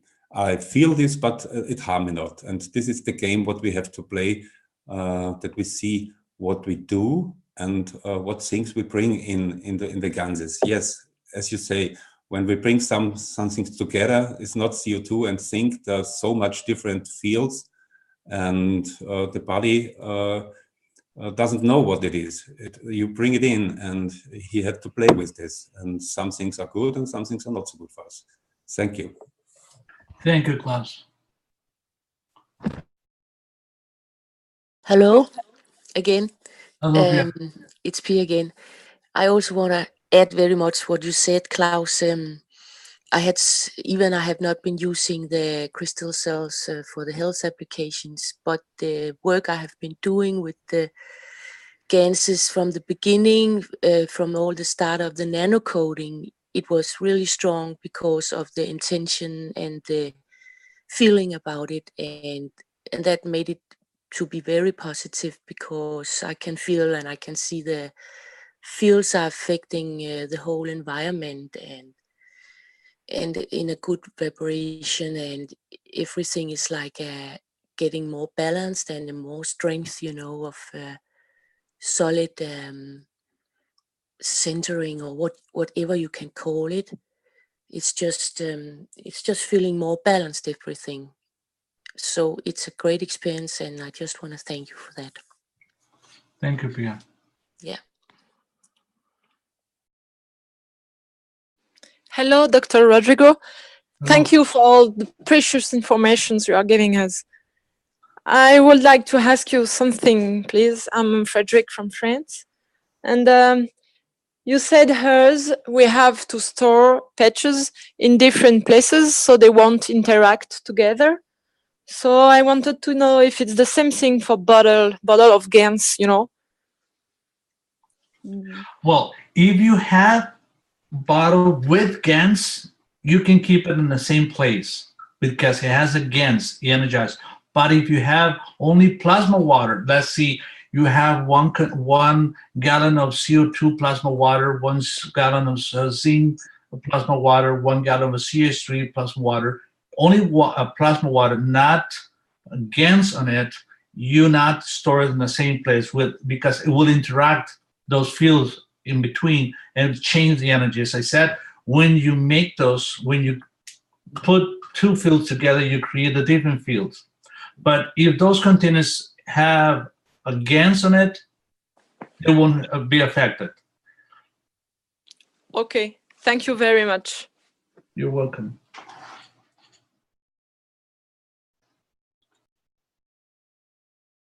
We have a question from the live stream from Jeremy, who asks, Mr. Kesh had talked about a specific setup of GANs boxes for health, mimicking the layout of the body.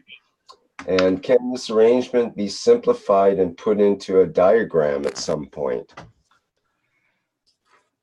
Guess he's looking for maybe like a blueprint drawing or something of the box. I think it was what was it, 4x6 arrangement? Yes, different boxes, yes. In order to use that, you have to understand what elements you need for a specific organ or for a specific part of your body. It's not that you create, this not you playing with different ones, depending on the condition of the person, it's not just one setup. Okay, I'm going to create this blueprints of this GAN, so I'm going to use it and I'm going to change. You change it constantly. You create the different ones. Once you understand what kind of elements you need for a specific part of your body, you change it. Would that be for MD type person or someone that's quite advanced in the teachings to be doing that then? Yes, you have to understand a little bit more how to use these GANs, how do you apply this different GANs on a person. As we said, this is basics. We given general information to people. In the future, yes, we're gonna explain how to use those boxes with different containers, with different GANs. But you have to understand how the body works, what kind of elements your body needs in order to put on that boxes, and you increase or that energy on that GANs that you're making in order to use it on every person. It's not like one setup for everything. It's not that way. This is understanding. We're hearing many times from Mr. Guest, with all respect, that says, you make this, create this unit and you will heal everything. And we're building, some of that we're building. And we see that it's not healing everything, but it's understanding. If Mr. K says, oh, make this one, it's one part of the system. You're going to create in the future more in order to get results. Not all the people are going to build it. He understands us. Mr. Gates is a very smart guy. He says, yes, make this one, you will be able to heal. Oh, we're starting to build it, this one. Oh, we build the coil with the rings and that. Okay, we make it. And then he gives the next step. But he has to see that we're making something in order to give him more information. He understands the people, and I see this when you give the people, you said to people, if you create this unit, it's one step out of 5 or 7. I'm not going to make it. But if I tell people, oh, create this unit, you will be able to heal yourself with this unit. They'll build it. Okay, you build it. Okay, now you need a little bit of this or that. So we have to understand the mind of humans. They're tricky minds, and you have to give them the information in a way that we have to stimulate them to create something. And I've seen people that creating this unit say, hey, I haven't healed myself with the unit. Mr. Kesh says that. It's part of it. As I said, we create an environment. I tested, I built the unit coils, the rings, the reactors, different one. But I understand Mr. Kesh, the way he said, he's a very smart guy. The way he provides information, we have to start doing something. Even this here, not all the people have built in all this stuff. We are in the field and the medical groups, and not all the doctors who are in the group have created that units. But you have to understand the way the information is given. As I said, to set up, to use those boxes with the specific GANs and use it, have a blueprint or using that we're going to be able to use in every single person. It is not. But you have to start making them in order to understand that process. Once you understand, you're going to start playing with that. And you understand how the body works, and you're going to start changing. Okay, I have a setup of 20 boxes or 30 boxes. And now I understand how it works. So now I can change it. I understand this, so I can make changes. Yes, you can make changes, but you have to understand the whole process first. It makes sense? Will this answer that question? I think you did. Yes, that does make sense to me. Thank you, Rick. Okay, I'm trying to see if there's any other questions here. I don't see in the chat, or I think we've addressed them in the Q&A. There was one question from Coco who asks, I'm not clear on the question, it's something about, is there any inconvenience to use a food GANs made with caustic, even though it's washed a dozen times? So the question is a little bit broken up. I think it was lost in the translation there. I think what they're saying is it okay to use the food GANs when it's washed a dozen times when it's made with caustic? Yes, you can use it. If you're really careful to watch that caustic, yes, you can use it. And again, it's generally you wouldn't use the even the GAN's water from that, but you would use the fields from that, from what you create. Exactly. Yes, people think that because they create plasma, food plasma, they drink in those plasma. You don't. Again, they don't. You don't drink the plasma that you create out of food. Because people are confused that when we start saying that we start drinking the water plasma of CO2, the water plasma of zinc, the water plasma of CH3, this is a different thing, different. So if we create plasma food, it doesn't mean we're gonna drink the plasma food GANs. This is a different thing. It's not the same. So when you create plasma food, you make patches or you make vials, but you don't drink that plasma of food.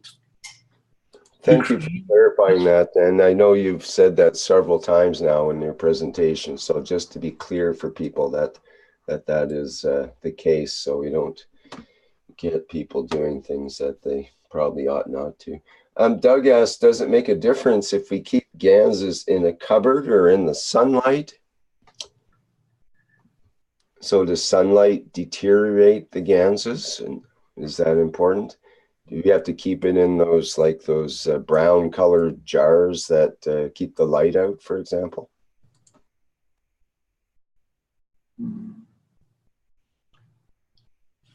I think we need Sanders to answer this question. Or you, Rick. Well, I think most people don't keep the GANs in light-proof conditions, really. Although I think I've heard recently that for carrying of the GANs plasma, the plasma water, it's best to actually wrap the whole thing in like a tin foil to keep the fields in so it doesn't interact with other things if you need to send it or keep it somewhere.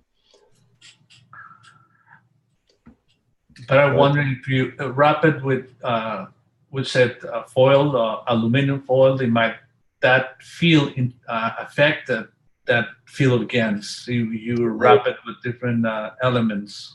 Yeah, you have to be careful of that, especially with aluminum. So I'm not so sure if that's the correct way to go about that. We have heard from Mr. Gass and also Caroline when he said when the fields at night are stronger than during the day.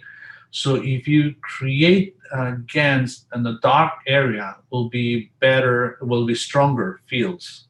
So I believe if you keep it, those. Is it in a dark area or at night? Because we know that the fields of the earth are stronger at night, for example, because there's less pressure from the sun at that time. Yes. I'm wondering. Mm-hmm. So if we something to that. So if we create GANs out of the light, the sunlight, you create on the dark area, they might have a different strength. And if you create it and you put those GANs on the exposed on the light sunlight. Good point.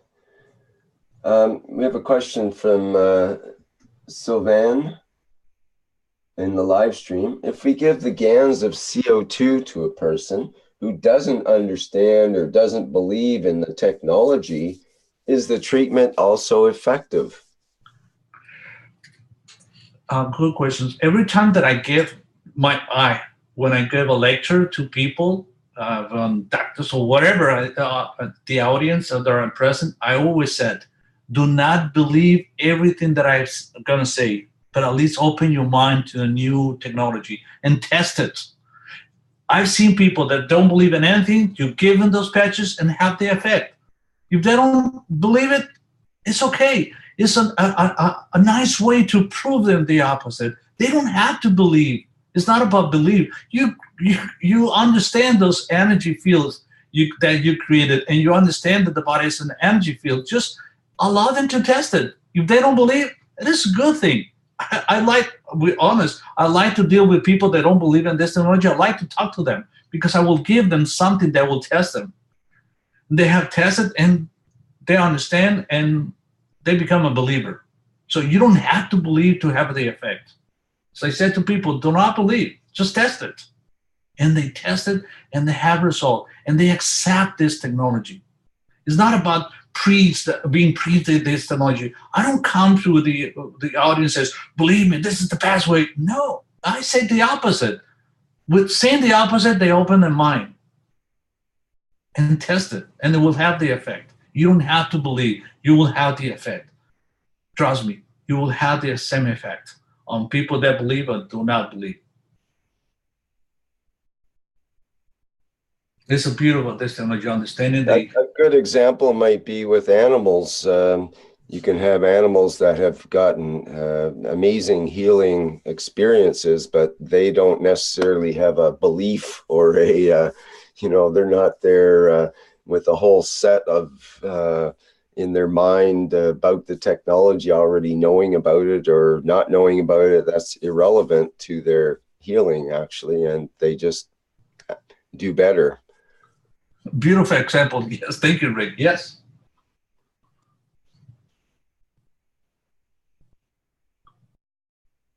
Another one might be with plants, for example, that if you see a plant that's growing 40% or 50% better, or even double or whatever from the technology, then it's not because you've convinced the plants to grow better.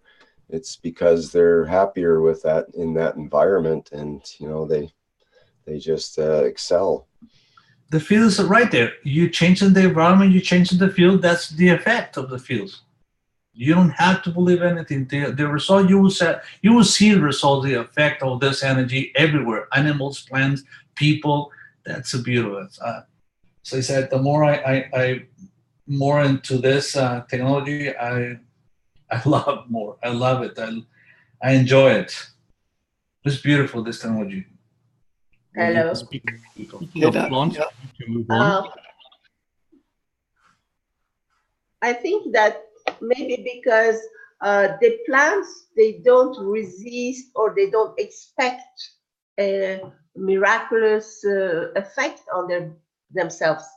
They just let it go. Because I myself, for small pains or back pain, I put it without expecting anything, just to see what, and it works.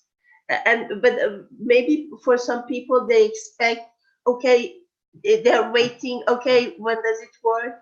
Or they are suspicious. Maybe that's why they don't work. But the animals, the plants, they just let it go, and it works naturally. Maybe. Thank you very much. So I think we have to continue with the next step, next teaching from Gato. Yeah, I was thinking about the plants. I have a relationship to the garden and the plants and the greenhouse that I grow, or the fruit trees around my house, or the bees or whatnot. And if I see a plant that's wilted and I put some CO2 GANs in the water, or spray it, or put a CO2 water jar next to it, I'm having a relationship with that plant. I say, oh, I see that you're not feeling too well.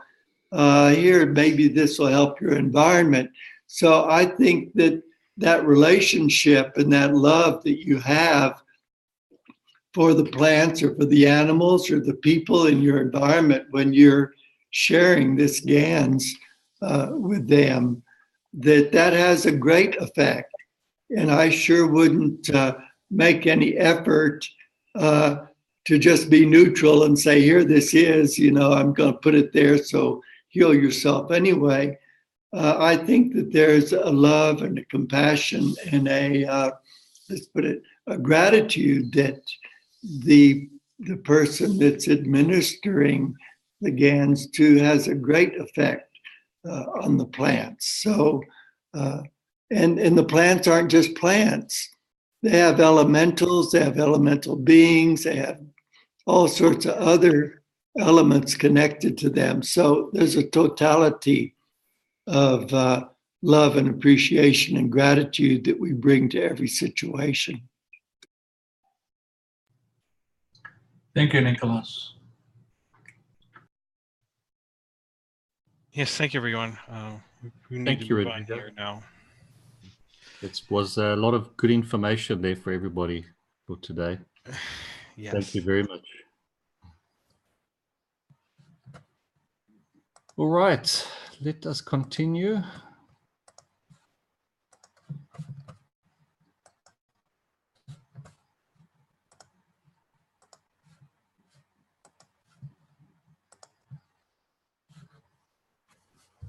All right, so we're going to do a bit of nature today, and Dr. Gatwa, I think you are here. You'll be joining.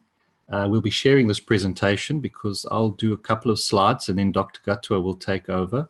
Dr. Gatwa runs the private agricultural teachings with the KFSI in the private student area there. So they focus on all agricultural aspects and trying to develop this technology in agriculture. So Dr. Gatwa will come in just now. What I'm going to do today is just to go through and Dr. Gatwa as well, is we're going through a couple of people's experiments that they've done around the world and just the feedback that we've gotten from people. And it's just nice to show that from all parts of the world, we're getting very similar results, and it's irrelevant of where we're growing plants. It's we're getting the same nice results by using the ganses, and in various using the ganses in any which way people have been playing with. So I will start off with some of the work and experiments done by fellow chap here in Australia. He lives in Western Australia, Mr. Ross Martin, and he done quite a nice lot of work on that. And next couple of the slides are all his, with so there's a lot of information in his slides there.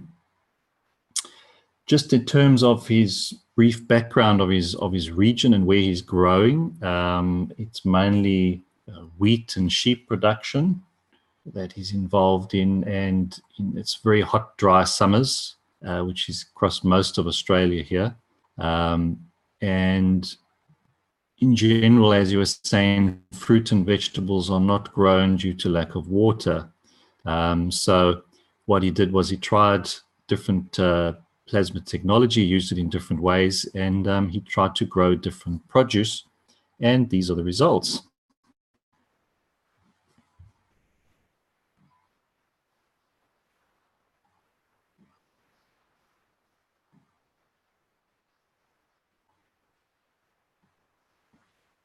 The first one was with a tomato plant, and what he had done was he had filled different ping pong balls with CO2, CH3, and copper, and so he used just different amounts in each of the balls so that he could form a gradient, so that there would be a flow between each of the ping pong balls. He'd also placed a tube, so that's just a plastic vinyl tube filled with a liquid plasma water as well, and he placed this around the stem of one of the plants, which he said sort of appeared to be growing quite slowly.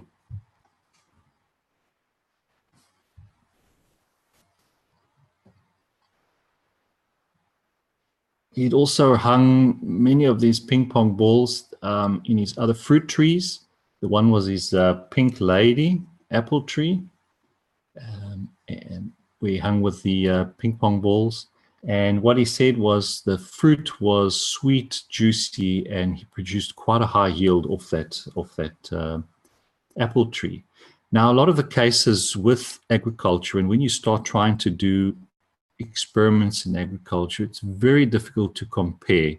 So the only way that a lot of the farmers can compare and give results is based on previous years of observation and yield. So, you know, when somebody notices a difference, statistically, it's almost more than 20% of a difference. Under that, we don't really notice much. So when a farmer or somebody notices a change and notices a higher yield compared to previous years, then there certainly has been that change. But as I say, in agriculture, it is difficult to do a direct comparison. Now, this next slide is quite busy, but it's showing you the effects on one of his cucumber plants. Now, in number 1, that's on the top left, there he was showing that this cucumber was sort of, the flower was starting to die, and it looked like that the whole plant had sort of finished its growth period. So he hung a couple of the ping pong balls filled with a liquid plasma all over around the plant there. You can see there in picture number 2. And then when you look down at the bottom, basically what happened was the plant started flowering again. So it almost gave it a second lease of life. And it started growing, new cucumbers were growing, and it sort of reinvigorated that plant. It gave it a second lease of life, and he produced lovely cucumbers from that plant, which he thought was at the end of its life cycle.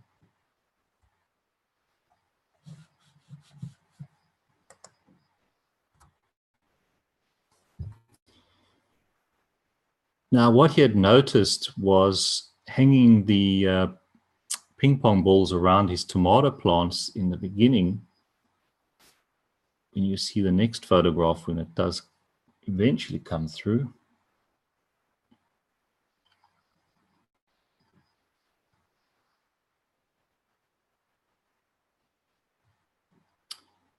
there you see on the left would have been the tomato plants with all the plasma balls that were hanging. And what he had noticed was that the puncums growing on the ground in that immediate vicinity around these tomato plants, he noticed that there were a lot more, the color was dark greener, and the growth was far better than further away from that field. So just those ping pong balls hanging around the tomato plant had created quite a nice environment and extended quite far from that tomato plant. And there it grew lovely puncums there for him there. So it was just noticing the effects of the field, and how far that field interaction and how far it created an environment around those tomato plants. And as I said before, when you're doing any agriculture experiment, you really have to observe, because you might only notice some subtle differences in the beginning. So just be very, very observant with what you're doing and the plants surrounding any experiment that you're doing.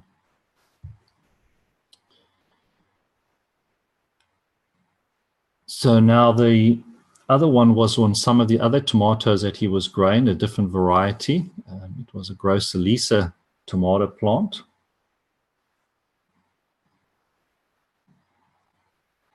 And the photograph on the top left was before he had applied any of the plasma.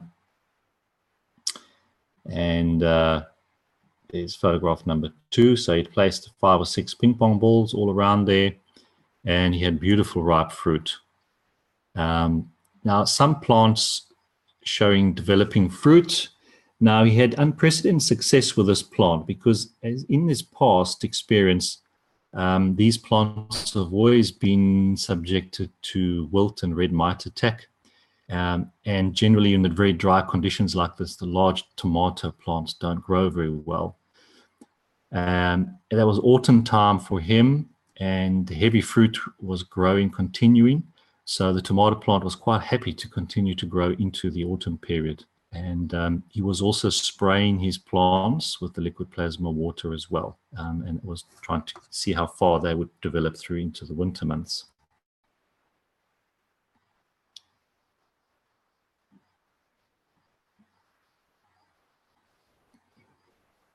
He'd also done another variety of tomatoes, and these were the beefsteak tomatoes, also large variety.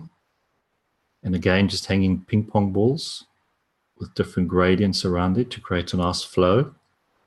And there he had also lovely tomatoes coming through. And as he said in the past, he had very little success in growing this variety in that particular area.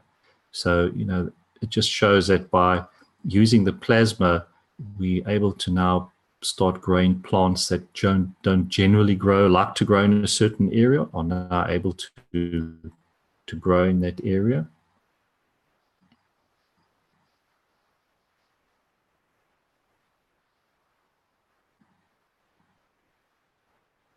Now, this next slide could have quite a lot of potential opportunities and will certainly require more research. But what it found with fruit fly, which is a very big problem all over Australia and many parts of the world, is that when it attacks the fruit, then the larvae just goes into the fruit, and you just have rotten fruit and can attack your whole crop.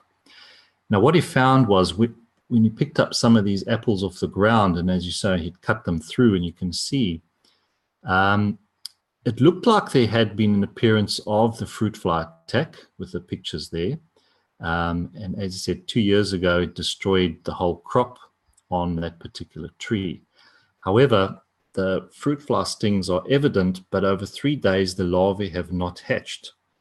So his understanding was that maybe this plasma field had created an immunity to the pest, or somewhere the plasma fields had interacted with that larvae so that they could not develop any further. And the problem with fruit fly in general is when it lays the larvae and the rotten fruit falls on the ground, then that larvae goes into the ground and comes again following season. So it's a year after year problem. But if you're able to do this after a couple of years, one could easily eradicate that problem in your area quite nicely. So this certainly is a big area for research in the future. So the summary that Ross had put together on his experience using the plasma in his farm there was that by hanging different ping pong balls around his trees or plants, and he'd seen a beneficial effect on the fruit production. The plasma of CO2 and zinc mixed with a small amount of CH3 and a little bit of copper produced these results for him. You notice plant growth was accelerated and very healthy within the fields. And also the plants appeared to have enhanced immunity to disease and insect attack. And this we're finding all over the world as well. And plants coming to the end of their production cycle can be reinvigorated to extend their production period. And he said spraying the plasma combined with different methods of ping pong balls or bottles appeared to give the plants immunity to weather extremes as well. Fruit production is dramatically increased and size remains good. So, you know, what he's seen here is quite nice overall changes in his production, and as I said, it's compared to all the previous years where he's produced. Another short picture here was from a series of pictures from Alex in Canada. And it is what he'd been doing was throwing a lot of CO2 water into a little creek nearby where he lives. And it's very difficult to see on the pictures, but he had noticed quite a change over the several weeks of how he had changed his little pond and the life that was being created in the water and around the pond and the plants and that. And so just by doing those little things around our garden or in the river or stream nearby, it's making quite a huge impact in the environment. So we encourage a lot of people just to go and use the CO2 water into nature and spread it into all these rivers and streams. These were other pictures of his particular plants that he had noticed quite a lot of changes, larger leaves, flowering at different times. So, you know, it's all these subtle changes that one observes, and one can only know these changes when you grow in certain plants for a very long period of time.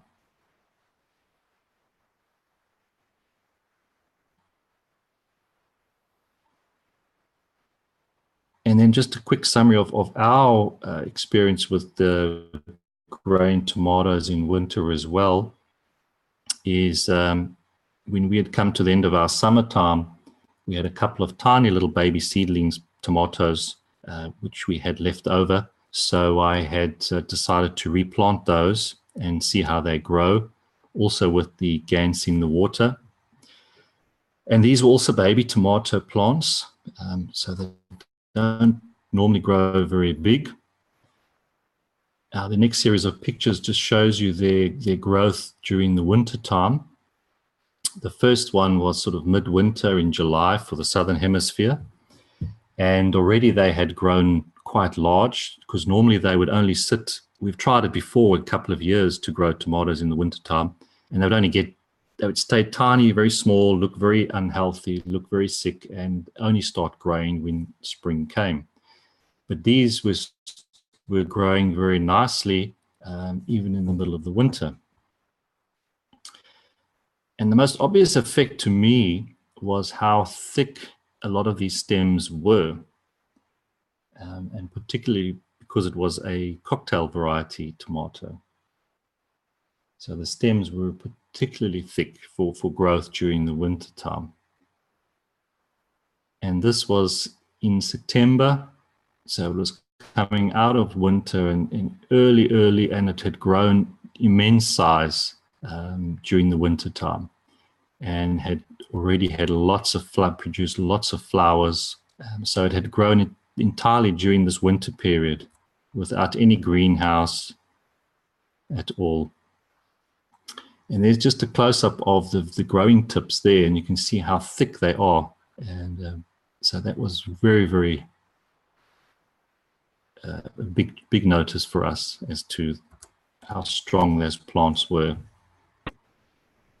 And then in October, we had huge bunches of tomatoes there already, all starting to ripen, and lots of flowers. So this had really taken off during that winter time.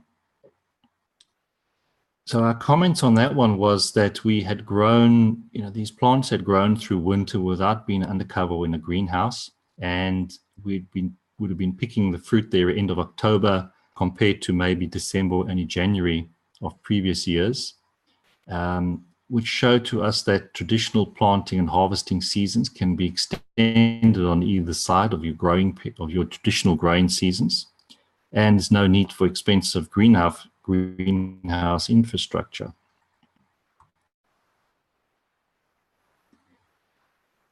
And the interesting feedback on this particular tomato plant is that it continued to grow during the December time, and we're picking lovely tomatoes. And then as traditional summer here in Australia gets, when we had a hot period of over 40 degrees for at least a week. And this was just too much for the plant to cope with. And it was quite amazing to watch how fast this plant had just died. Within 2 weeks, the plant had just died. And we had noticed that the tomatoes were perfect and beautiful. There was not one bit of attack by any insects. And then as soon as we had this huge heat change, then almost within days, the whole crop of tomatoes had been attacked by the fruit fly. So, we're still trying to get to understand this, but we're thinking that by creating the conditions and using the plasma around our tomato plants, it had managed to grow throughout the winter. But as soon as we had an extreme heat condition, and as we know, when we experience high heat temperatures, it's a change and an increase in the Magravs fields, and these were just far too high for what we had created around our tomato plant. And so we had almost a breakdown of that interaction, and the tomato plant just could not cope.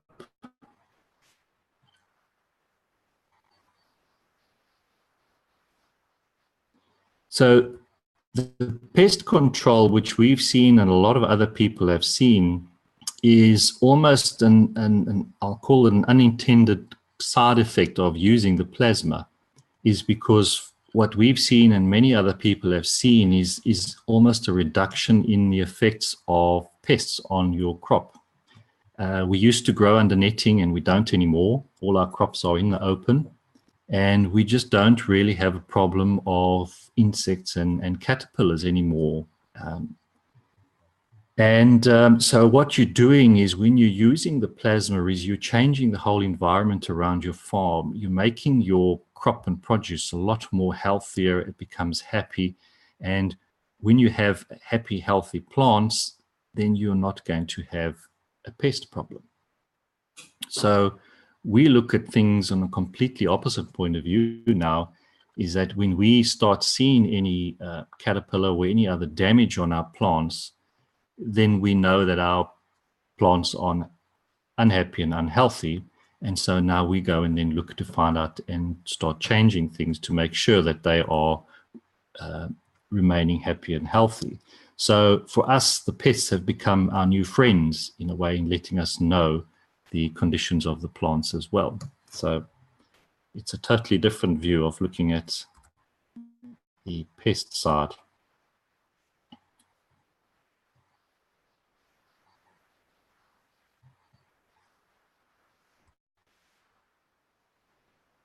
All right, so I'm going to hand you over now to Dr. Gatwa. And I think you've got these slides, hey, Dr. Gatwa, so it might be easy if you present from your side, because I think you've got better internet than me.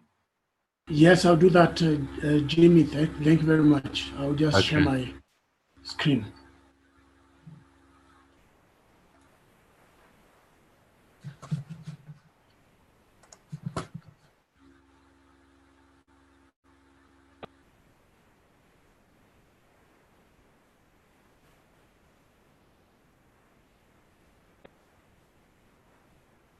Okay, thank you very much for that wonderful presentation, Jimmy and Dr. Rodrigo.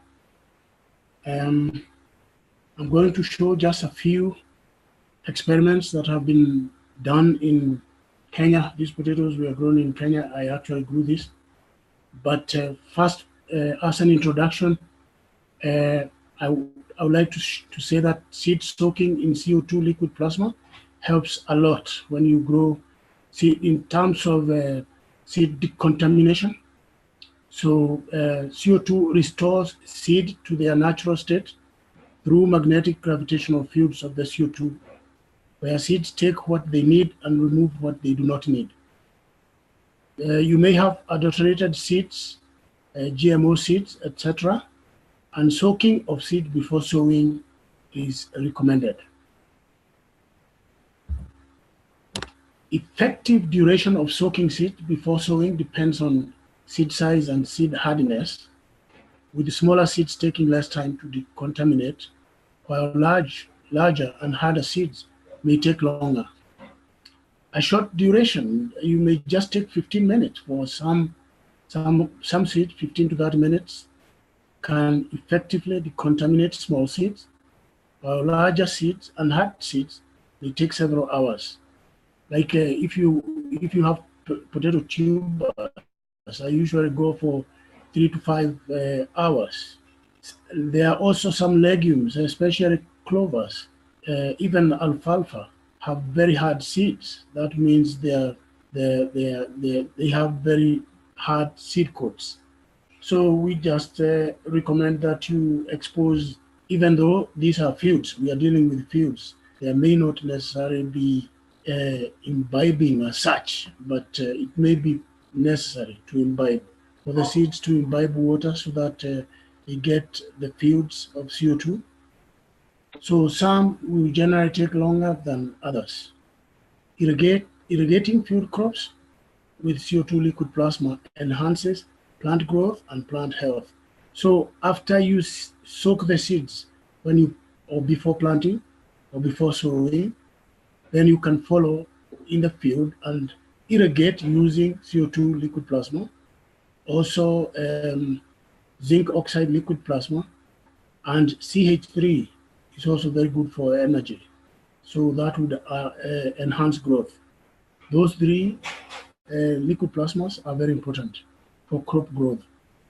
CO2 liquid plasma is especially effective as it creates conditions for availability of the amino acid cohon, carbon, oxygen, hydrogen, nitrogen, which then enhances plant growth, plant health, and crop yields.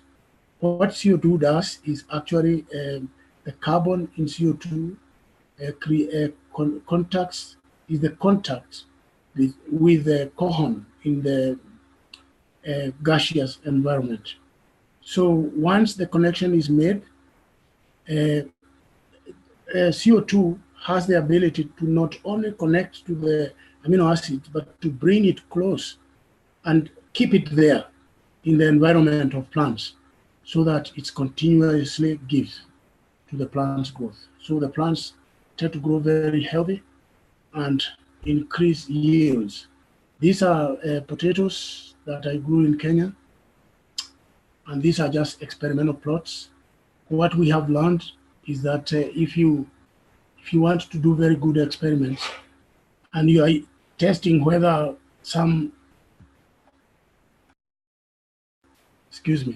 if you're testing GANs, for example, CO2, or together with zinc oxide and CH3, what you want to is that you have to space, you have to have different plots in different places.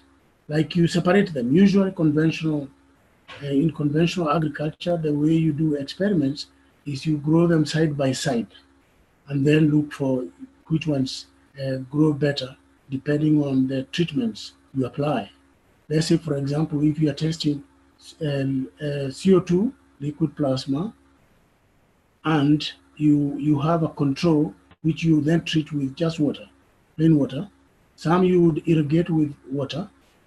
The other crops you irrigate with CO2 liquid plasma. Now you need to have them separate in plasma.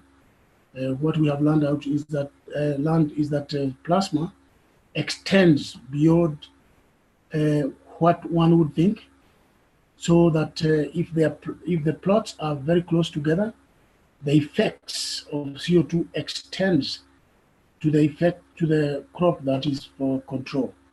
So that if, for example, if you take any of these plots that are on the screen, and one you apply CO2, and the neighboring one you apply water, there will be no difference, because the effects of CO2, the fields extend beyond the boundaries of the plots you see.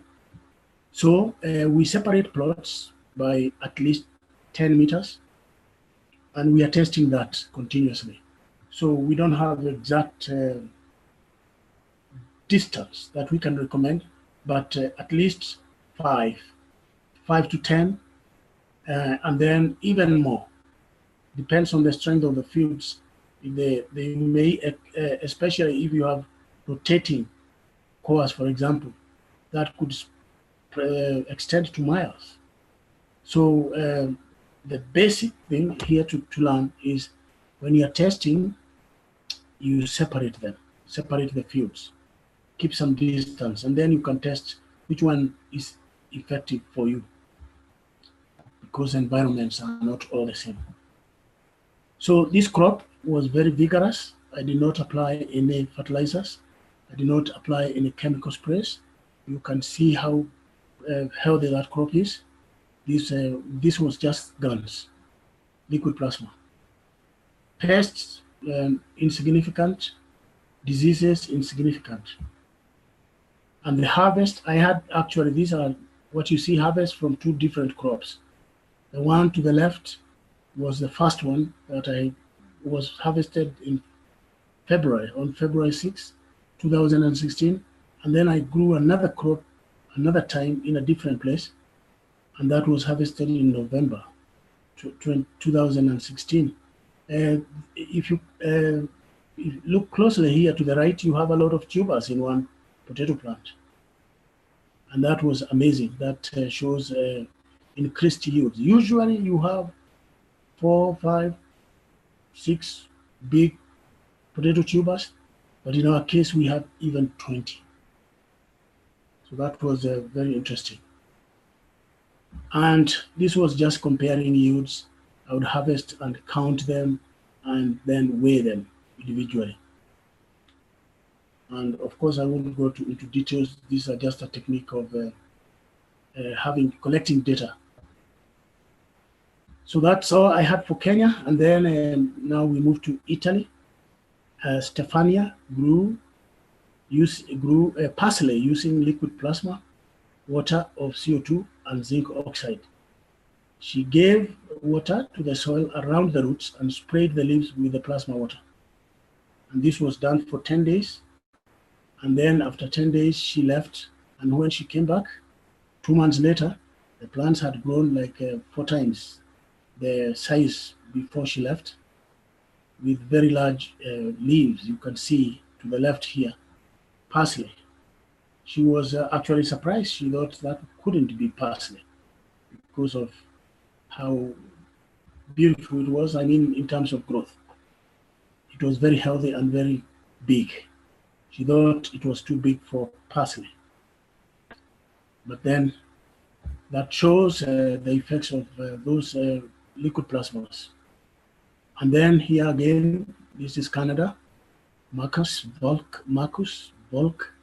He grew pumpkins. And these pumpkins were all supposed to be like the pumpkin first in line, where you see the arrow, the bottom one to the left. But then, and that one has a smooth surface, orange in color, according to the seed package. But then when he grew them with liquid plasmas, they changed. You can see the products above the first one. So they are not very smooth as the first one. They have various colors. So what may have happened? Marcus says all the seeds were treated with plasma water, and the soaking was done overnight from ganses of CO2, zinc, and what he prepared as CH3, but may as well have been deuterium due to the color he noticed, dark color. He had used magnesium salt, Epsom salt, to harvest the ganses. Magnesium was used because it gives a very beneficial position for the plant for the production of chlorophyll. Another process that Marcus used was to mix the plasma water in a blender in order to homogenize and increase potency of the plasma water. So if you put this in a blender, you rotate it, you blend it, it releases energy. So it's more energized. The water is more energized. And this way, he says, only a small amount of GANS is needed to make up a large batch of plasma water by adding more regular water to the mix. So those are the various colors and textures of the pumpkins that came from one that should have been smooth and yellow, pinkish. So what may have happened here is very interesting. We can use CO2 liquid plasma to decontaminate seeds, but not only that. Where you have mixtures, let's say you have 2 parents, and then you hybridize. CO2 water can revert them to their originals. So if you have a mixed seed, and then you use CO2 liquid plasma, you can generally go back to the mother and the father of the one you planted. And this may be showing exactly that, but tests are ongoing. To summarize, these changes in condition have produced the following results for Marcus: extended shelf life of his food.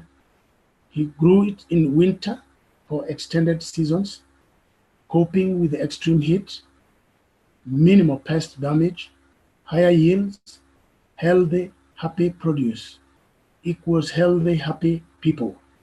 So you are not only growing healthy crops, you are supporting healthy people, helping to improve the whole environment in your area for all creatures. So this generally applies to not only Marcus experiments, but all experiments that use liquid plasma. These changes are only the beginning that we have seen and noted. We continue to do more research, and we have barely begun to use and see the full potential. The full potential we have not achieved yet, but we are slowly doing that in agriculture. Okay, and we teach a private class in agriculture, and if you are interested, you can apply. If you are an agricultural practitioner or an expert in agriculture, or you are interested in learning how to apply plasma into agriculture, you may join the private teaching class. This, you write an email to agriculture@kfssi.org. agriculture@kfssi.org. And then, of course, you'll be given more details. And thank you very much. Any questions? That's all I had. Yes, Gatua, I have a question here. This is Nicholas. Yes, Nicholas, go ahead, please. When you're irrigating or you're watering your garden or your crops, how do you add and how much plasma water do you add and how do you add it? What I do in my particular case, I have 20-liter containers. So I add the guns themselves. I don't have specific amounts, but let's say about 1/10 of a small container that would carry half a liter. So guns, I put the guns at the bottom and then add water. So the guns stay in the bottom, they sink to the bottom, and I just take the water above that and then apply that. I don't have a specific measure, but substantial. You put some amount in a 20 liter container or 10 or whatever size you have, and then you add guns that sink to the bottom, enough to at least cover the bottom. Let me put it that way. That's what I have done. So it's the actual GANs you're using, not the GANs water. The actual GANs are enough to cover the bottom of the container used, of whatever size. In my case, of 20 liters. And then I fill it with water and just harvest the water itself, leaving the GANs at the bottom. And I don't have what you call distilled water here. I have tried to look for it. The only one I find is one used for vehicles, batteries, and I don't know whether they have put other stuff in that water. So what I use is usually rainwater. And if I don't have rainwater, then I use tap water, which comes from a river. Yeah, so does that answer your question, Nicholas? Yes, and it does. And I'm wondering if, say you had a 55-gallon drum and you were to submerge a jar of GANs water, no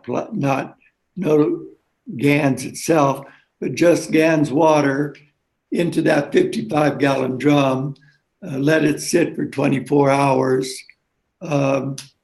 Would that water then be plasmified and then use that for irrigation? Or if you're using an acequia, how would you add water into an acequia watering a field? The best way is to try and then tell us the results, Nicholas, because you can't go wrong with plasma, as Mr. Kesh tells us. So it's always good to try when you come up with such ideas. But I haven't just tried that. I have not tried that. I've used GANs directly, like I explained.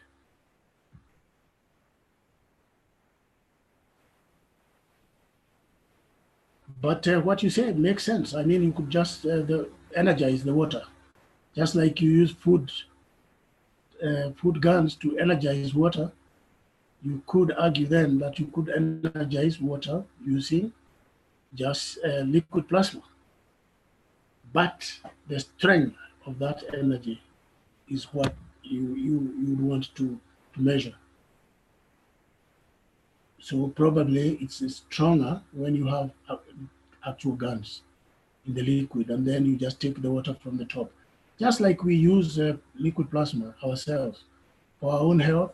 When you want to use a liquid plasma of CO2 or zinc oxide, you let it sit, you let the GANs themselves settle at the bottom and take the water above it. And that's exactly what I do with my plants. Any other questions?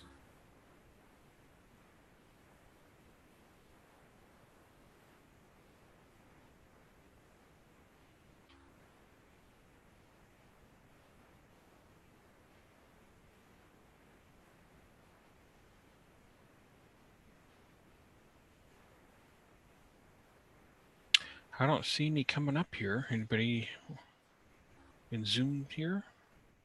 Everybody's run out to the garden and spraying. Oh. There was a question, but it was more from the previous section about how long does the food GANs with the CO2 plasma water last? I think Rodrigo answered that with previous to the question, which was that it lasts a very long time. You just keep replenishing the CO2 water on top. And take it from the middle once it's settled. Shake it up and take the water off from the middle part once it's settled out. Any other input on that? Or? Yeah, the beauty of this technology is, as Dr. Gatwa said, it's open to your imagination. The only limiting factor is going to be your imagination. And when it comes to whether it's agricultural products or health products, it's up to you. Create and play and enjoy and see what happens. You know, there's no formula. It's just try and see what happens. You know, that's the fun part.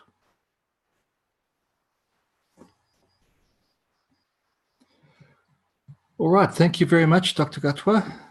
And oh, you're very welcome, Jimmy, and thank you very much for giving me the opportunity. No problems. So right. I'll stop sharing.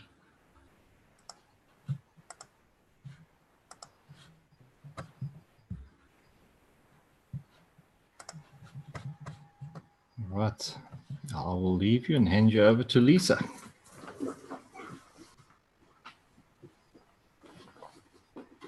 Hi, everybody. I'm going to do a little bit of the soul now. And so today we're going to talk a little bit more about how our emotion is the filter between our soul and our physical body, and how we can try and deal with this and start working on lifting these layers of filters between our physical body and our soul. And as we had done before in some previous workshops, we discussed how that the soul is the giver and it just wants to give love. And often when we build up emotions of anger or sadness or hate or fear, it creates a filter between what's coming out and what's going back in. And so we create blockages and we create a lack of energy in certain ways in our lives. And so this manifests in various ways, specifically in the body for a start, by creating an emotional blockage to love from a loved one or some kind of trigger in one's life. our brain can interpret this as in a physical way and manifest it in the body. And organs can reflect certain aspects of one's life and then manifest the cancer or whatever other chronic illness you may have. And so we're a reflection of our emotion and the blockages that occur in our emotion often. And so we need to start having a look at why these things are happening to us and how we need to try and deal with them. So emotion is the filter between soul and physical manifestation. Negative emotional patterns block the soul from giving and receiving in our physical reality. When something is blocked, what happens? The fields can't flow, and now there's a lack. And this lack is, it seems to be what causes most of the problems in our lives. So when we stop giving love, love can't come back to us. Now we're not receiving what we need. And so often now we start acting in inappropriate ways to get some kind of field boost from someone or something else.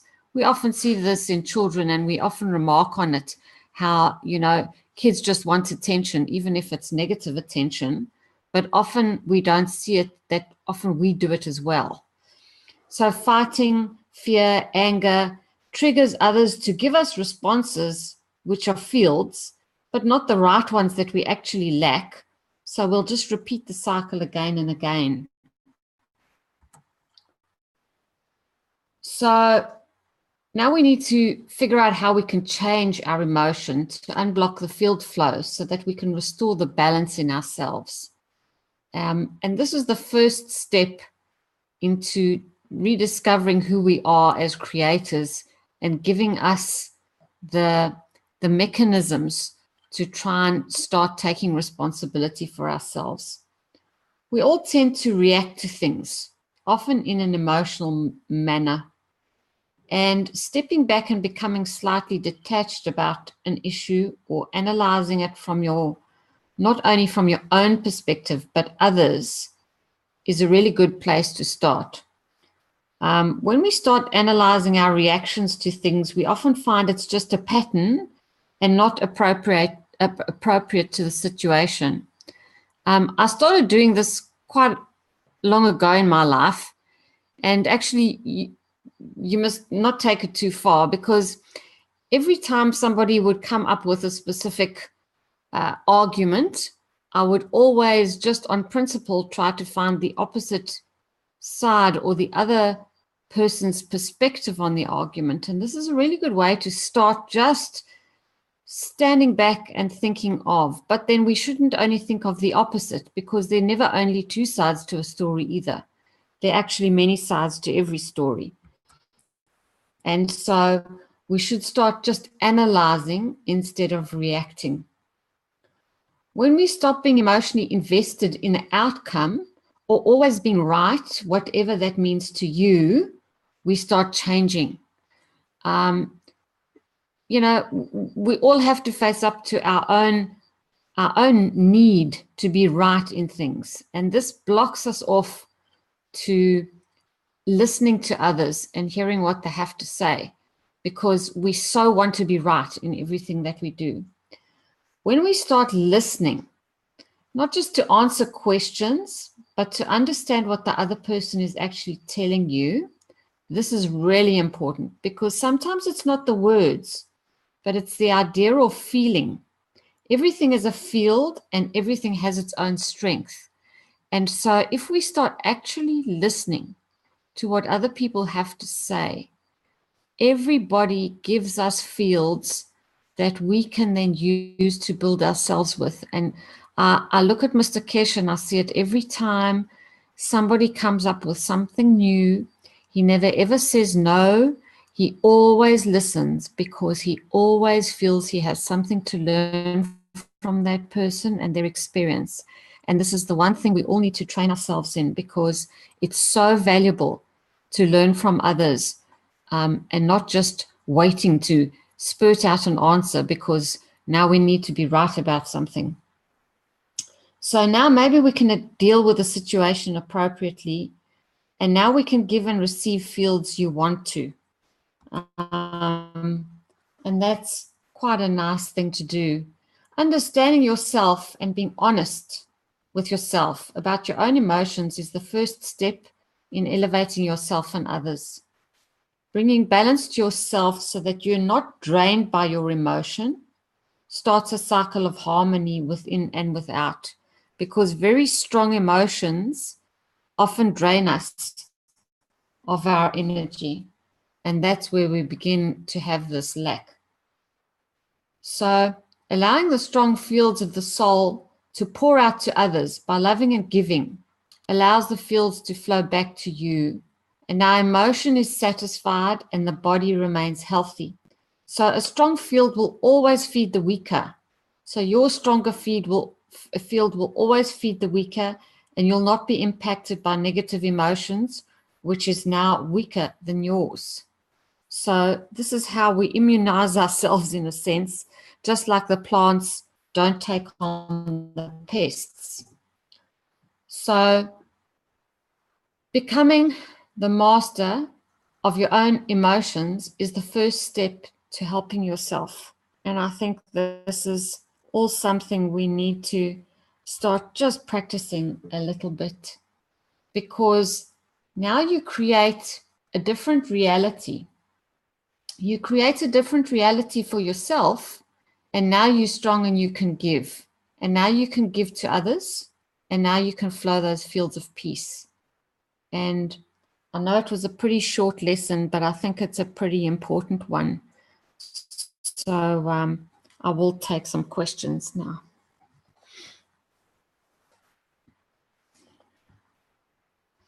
If anybody has any.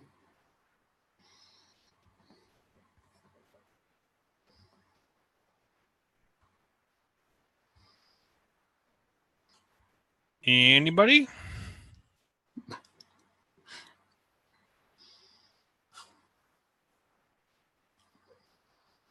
Beautiful presentation, Lisa. Thank you very much.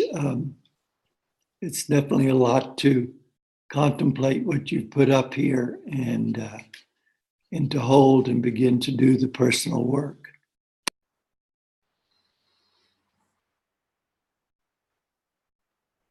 Yeah, I think, we have to just all start doing the work, and there's no quick fix, because we've got to understand that we're the creator and take responsibility for ourselves. And that's often the hardest part. As soon as you can get over that, we start to build our own fields and help those around us, and it just builds and builds and grows. Yes, I agree so much here.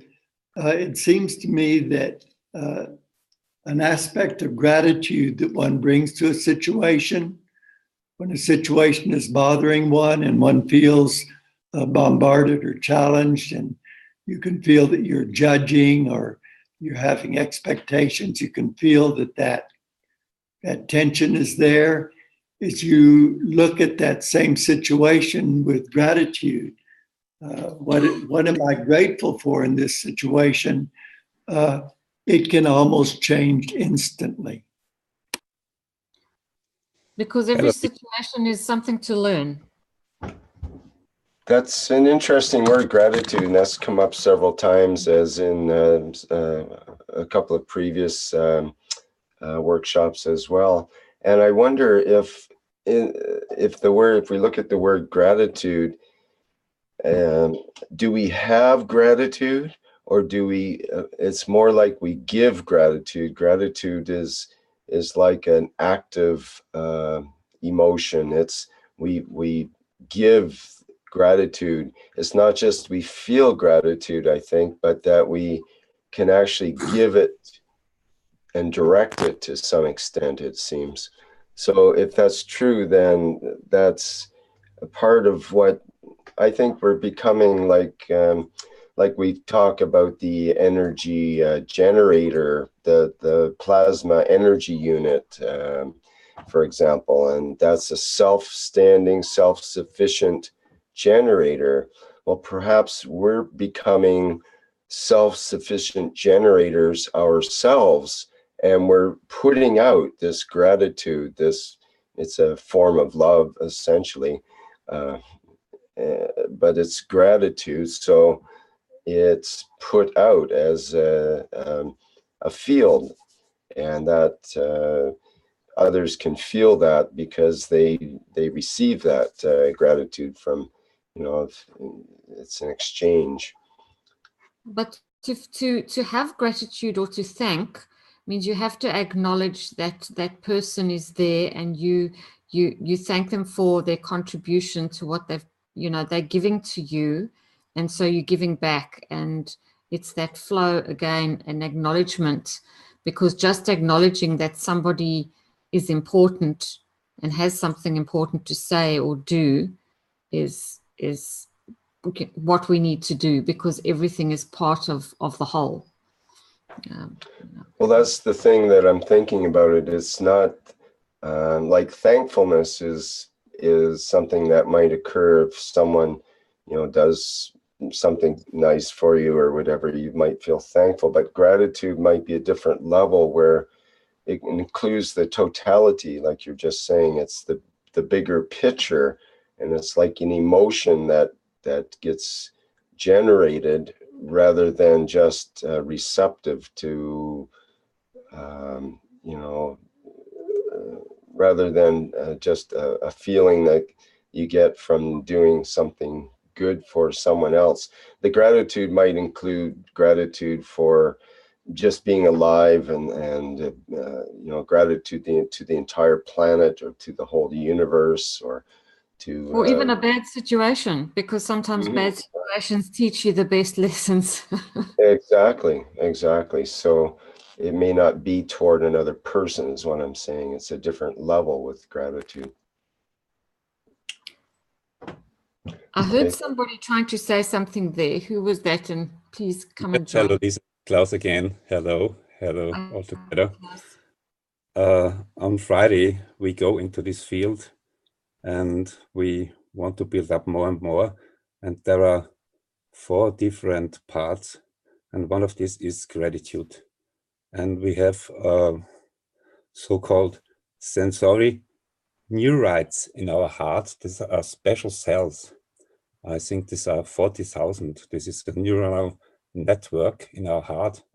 And we come close. When we come close to this, then we come in this field of gratitude, of appreciation, to care of others, and then this wonderful feeling of the compassion. And that's the next step what we go into. It's so fine that you bring it on the table. It's wonderful, very nice. We're in resonance, we're in this field. Thanks. Thanks, Claire. There is a thought in an aspect of what one might call forgiveness.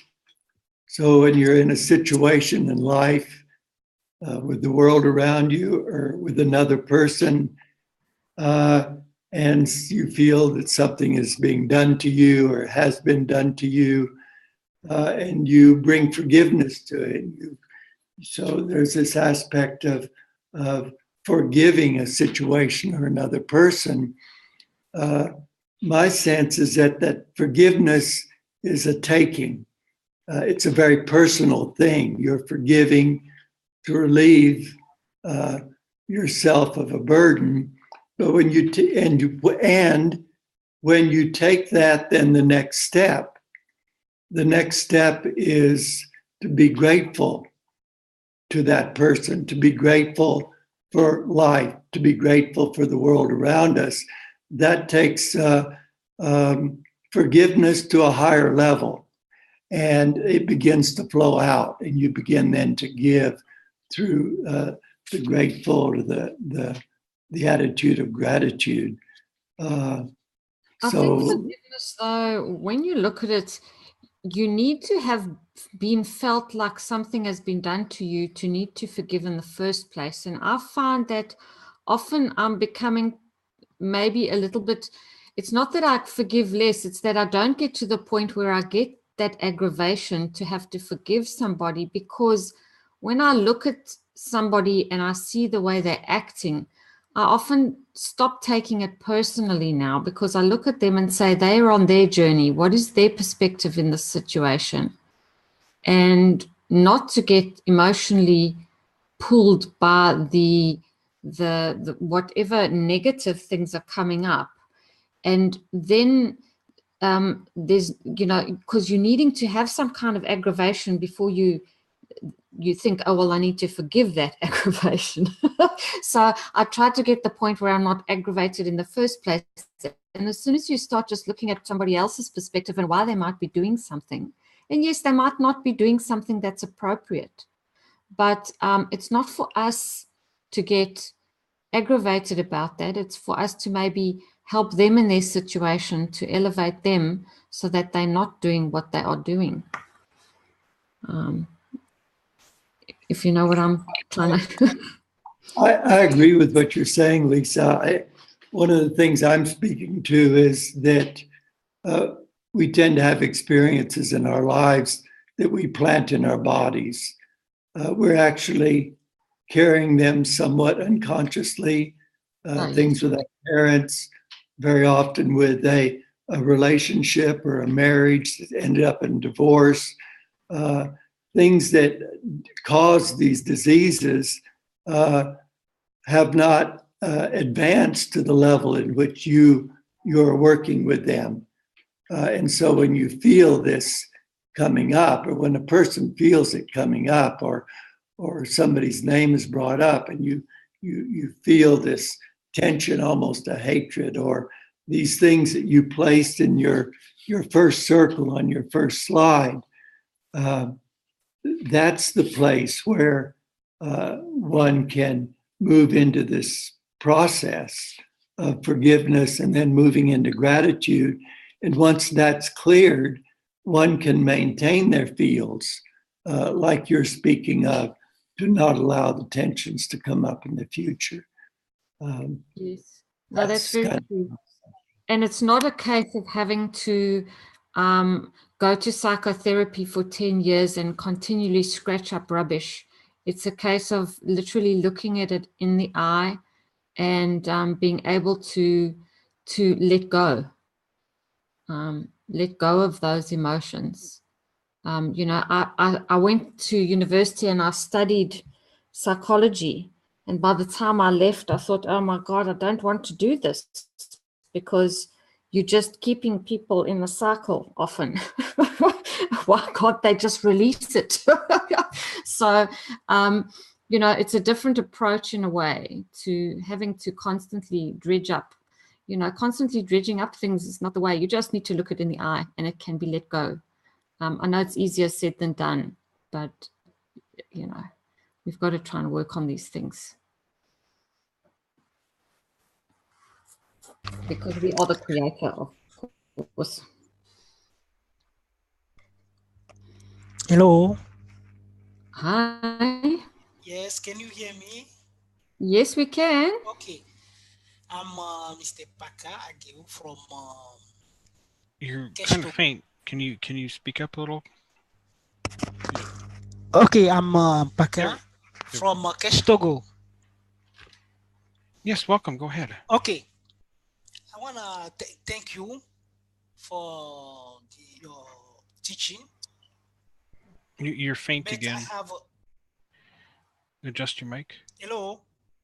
Can you readjust your mic? Hello. Okay, that's much better. Keep it right there. Yes, carry on. Okay. I have just a question. I understand that we have to, if you want to elevate our soul, we have to give a lot of love. But for me, physically, I'm not able to understand exactly what it means. Give a love, give from soul, because we are trying every day, but it is not so simple for the moment to understand. I want to know if you can please give us a special teaching concerning the love, because everybody think that he's in the right way, but when I'm listening to you, it is not exactly the same, because there are two levels in physical and concerning also the soul of man. Physically, it is not so clear. So I want to specify one more time that if it is possible to give us one day a special teaching concerning what is love, so everybody will be able to understand things. Thank you. I will try to come up with something for you. Just the short answer here that I can give you now is that what I try to practice very often is, you know, that feeling when you look at your child or somebody really special to you, you know, that feeling that comes inside. So now all we have to do is just look at the rest of the world, just look up and around and send it out. That's all you have to do. And you don't expect anything back, and you don't know where it lands. It just goes where it needs to go.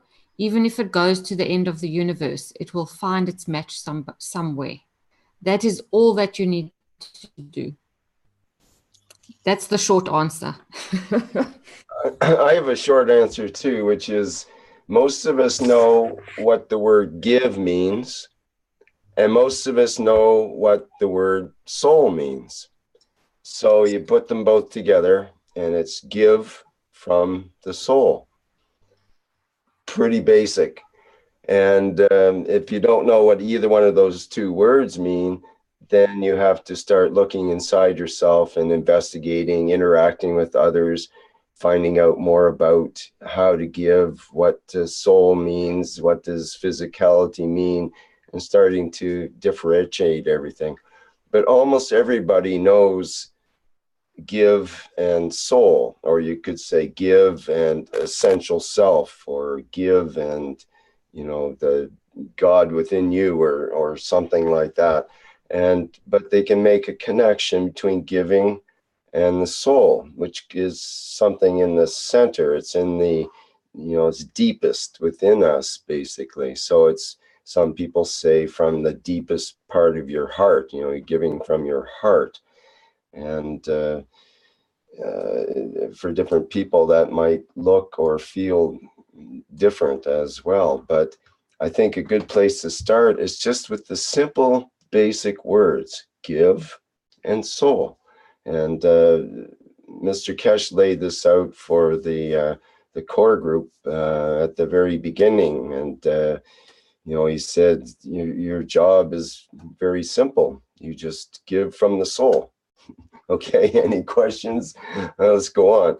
And it was, okay, well, how do we do that? Well, you just do it. That's the thing about it. Just try it, do it. If you're not happy with what you're doing, then keep learning, keep trying different things and interacting with others to find out more about what you need in order to connect with that part of yourself, which can give from the soul, in my opinion. Anyway.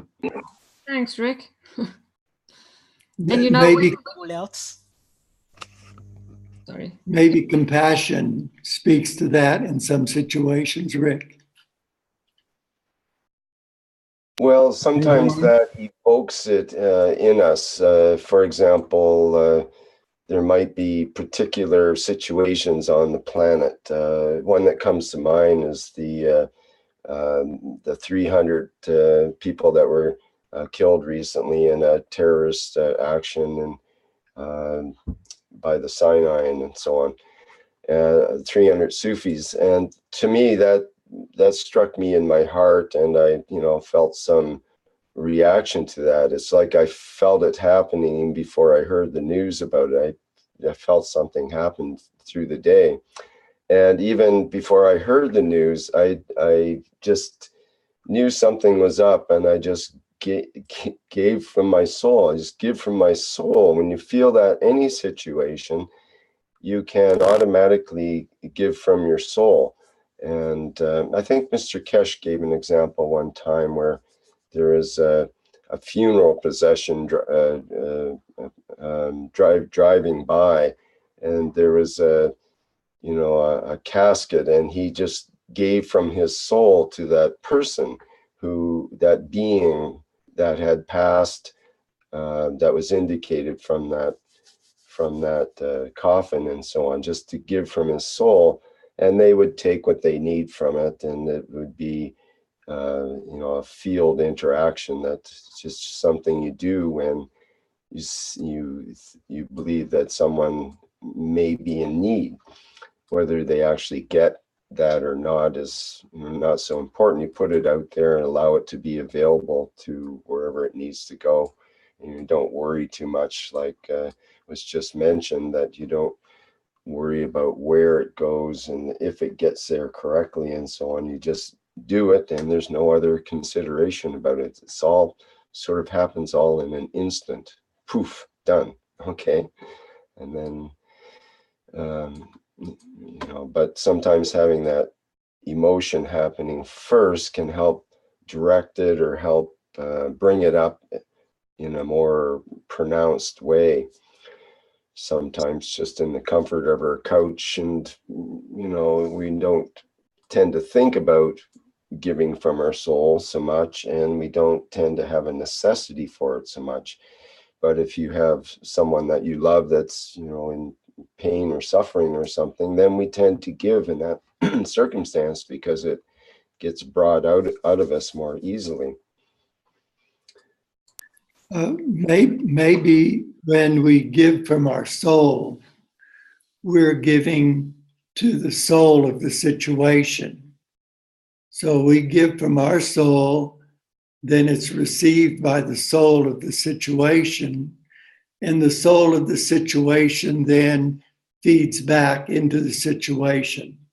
Or we give from our soul to another person, it touches their soul, and their soul then gives back to the awareness or the consciousness or the physical aspect of that person.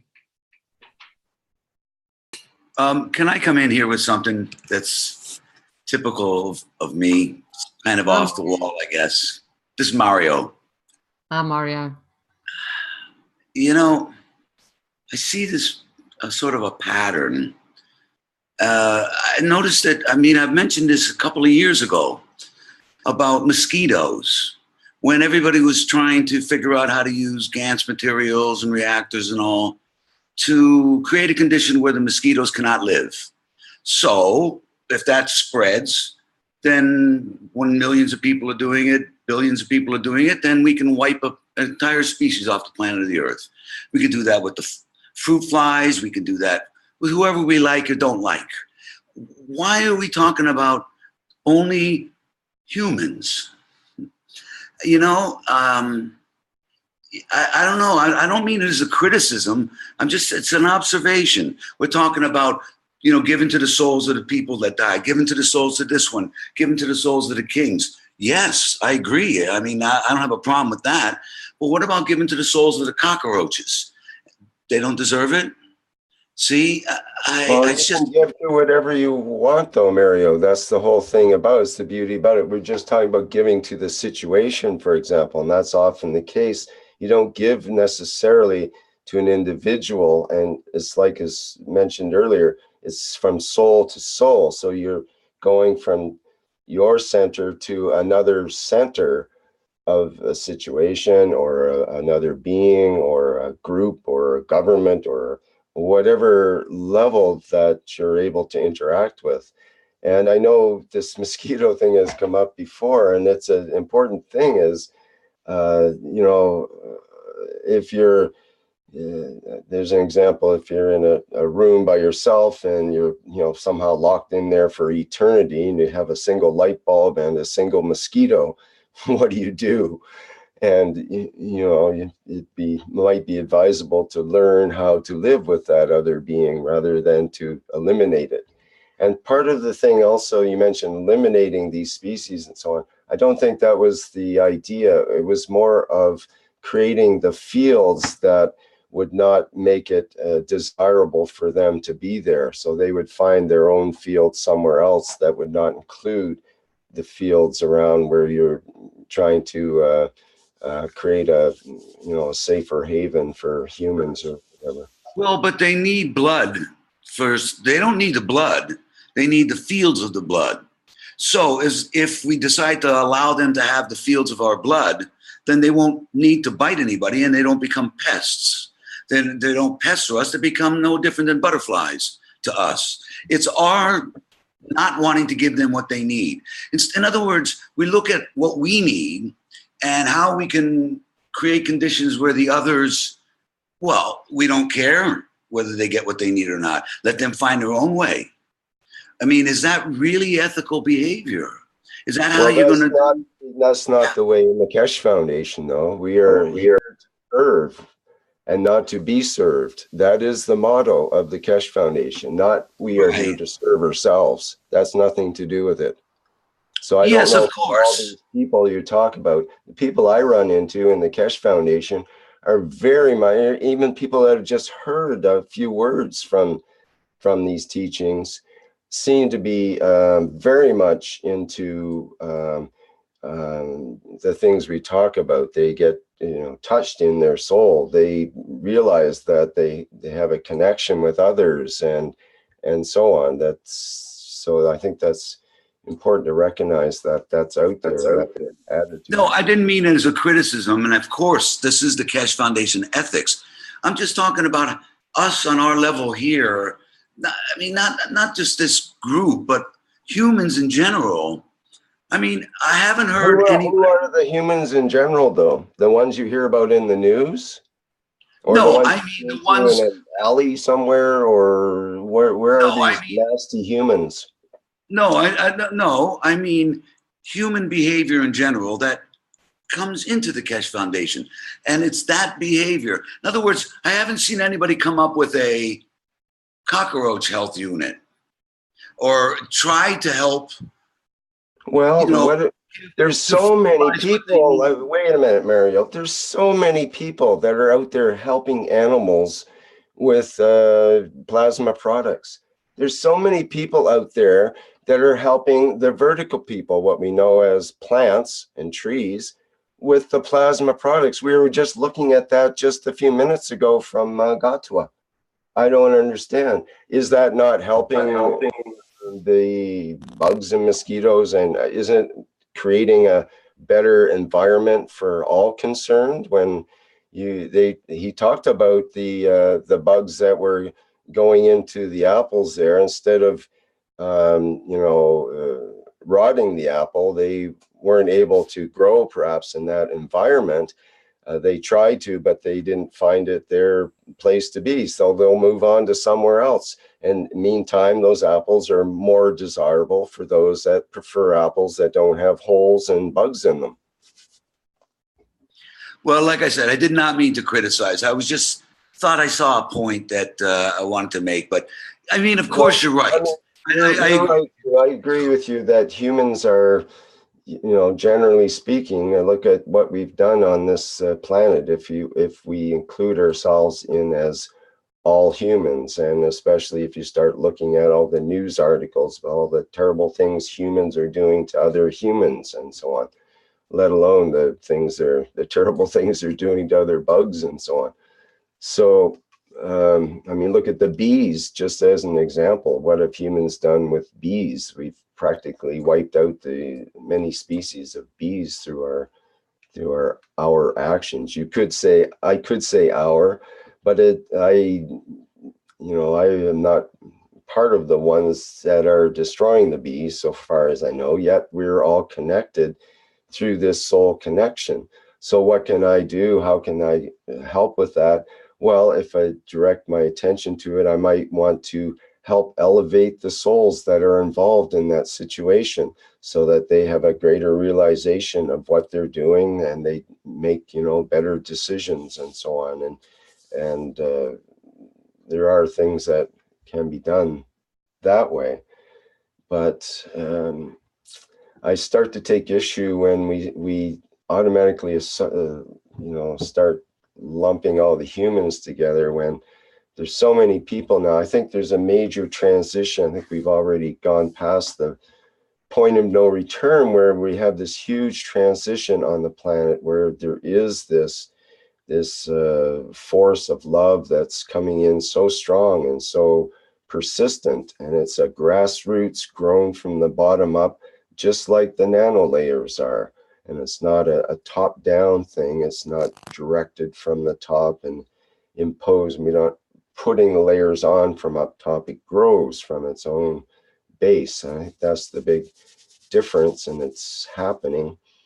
And I know you're part of it too, Mario, so it's all good.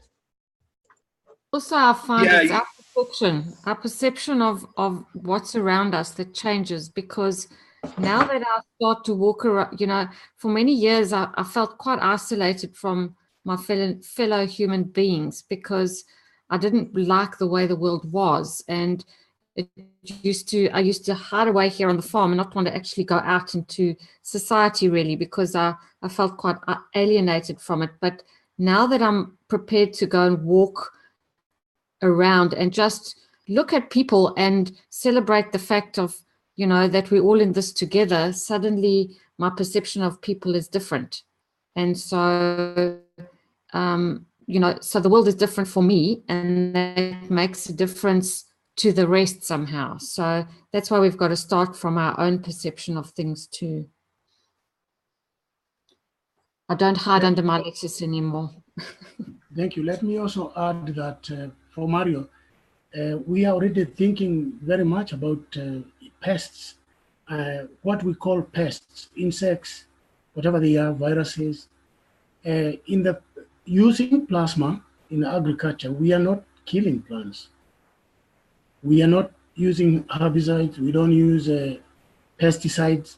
In other words, we have completely changed from fighting with bugs, so to speak, to working with them to learn how nature operates on its own without all these poisons. And most of them came from the wars. The war technology brought about creation of, when they knew how to use nitrogen for bombs. Then when they didn't have a lot to sell, then they created nitrogen fertilizers. But nitrogen is available naturally. It's available, and that's what plasma does. When CO2 in CO2 liquid plasma creates a link with the cohon, it brings the cohon to the proximity of the plants so that they can continuously feed from cohon. That way they don't need to be shot at with given doses, like you spray bugs. And the bugs, when that cohon is available in the neighborhood of the plants, that also means the pests themselves, what we know as pests, the bugs and the viruses, either feed from that plasma or the conditions are created that they don't come there. So we already take a lot into consideration. We take bugs, we take the cockroaches, to use your example, into consideration when you use plasma, because we are not poisoning anything. We are just copying the natural science. Thank you very much. It could be also, Mario, that when there's a demand, there's something that comes to meet the demand. And I think with pests, even with tumors, even with things like that we get in our body, if we go to the soul of the tumor and we honor it, it is serving. It only knows how to serve. The pests only know how to serve. They're coming into a situation to bring it into balance. A tumor thinks that it's serving by doing what it is doing. So when we, with our soul, communicate to that soul, and we bring that into the awareness, you can even speak to it. With a situation like the pests, when we create an environment that's healthy, we're also communicating to the pests that you're not needed. You're not needed in this situation. Thank you very much. And your presence is actually detrimental to the growth and well-being of the situation, of the plant or the person. And it'll tend to back off, or it'll tend to disappear. If it's not needed, it won't reproduce. So I think with our consciousness, as we create a field of health with the plasma technology or with our own wishes, then the pests in those situations disappear. They're just not needed. Thanks, Nicholas. Anybody else, or are we ready to wrap up today?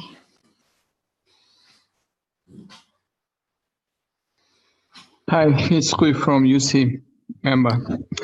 Yeah, I'd like to thank you all. You are great to listen to you. Liza, thank you for your teaching. It was great. Marius, thank you for your observation. This is a really concern that we should always keep in mind. You are not here only for humans. You are humans, okay, but from the soul, you should defend all beings, all kind of beings. And to give a little more further an idea for the gentleman of Togo, what he asked and was answered very well from Lisa and Rick and others.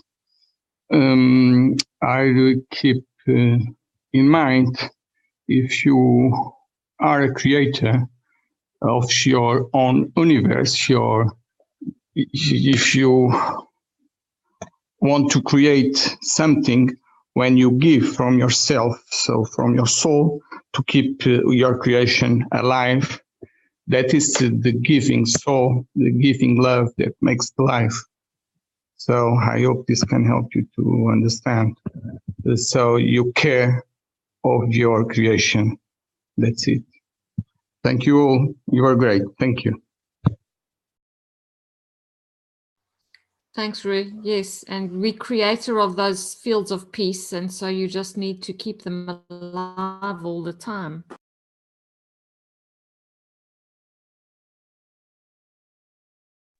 You will understand everything. Thank you very much.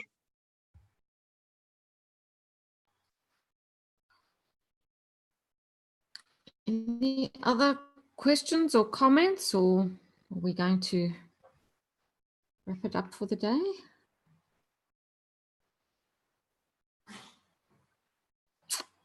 Okay, Flint, Yeah. I think we're gonna. I think we should wrap up here now. Yeah. A little bit longer today than normal, but there is certainly lots of good stuff covered. Yeah, thank you, everybody. That was lovely, and it was great to chat with you again, and we'll see you again in a few weeks' time. And Rick and Flint, do you want to Thank take you. us out? Thank you. Yes, thank you.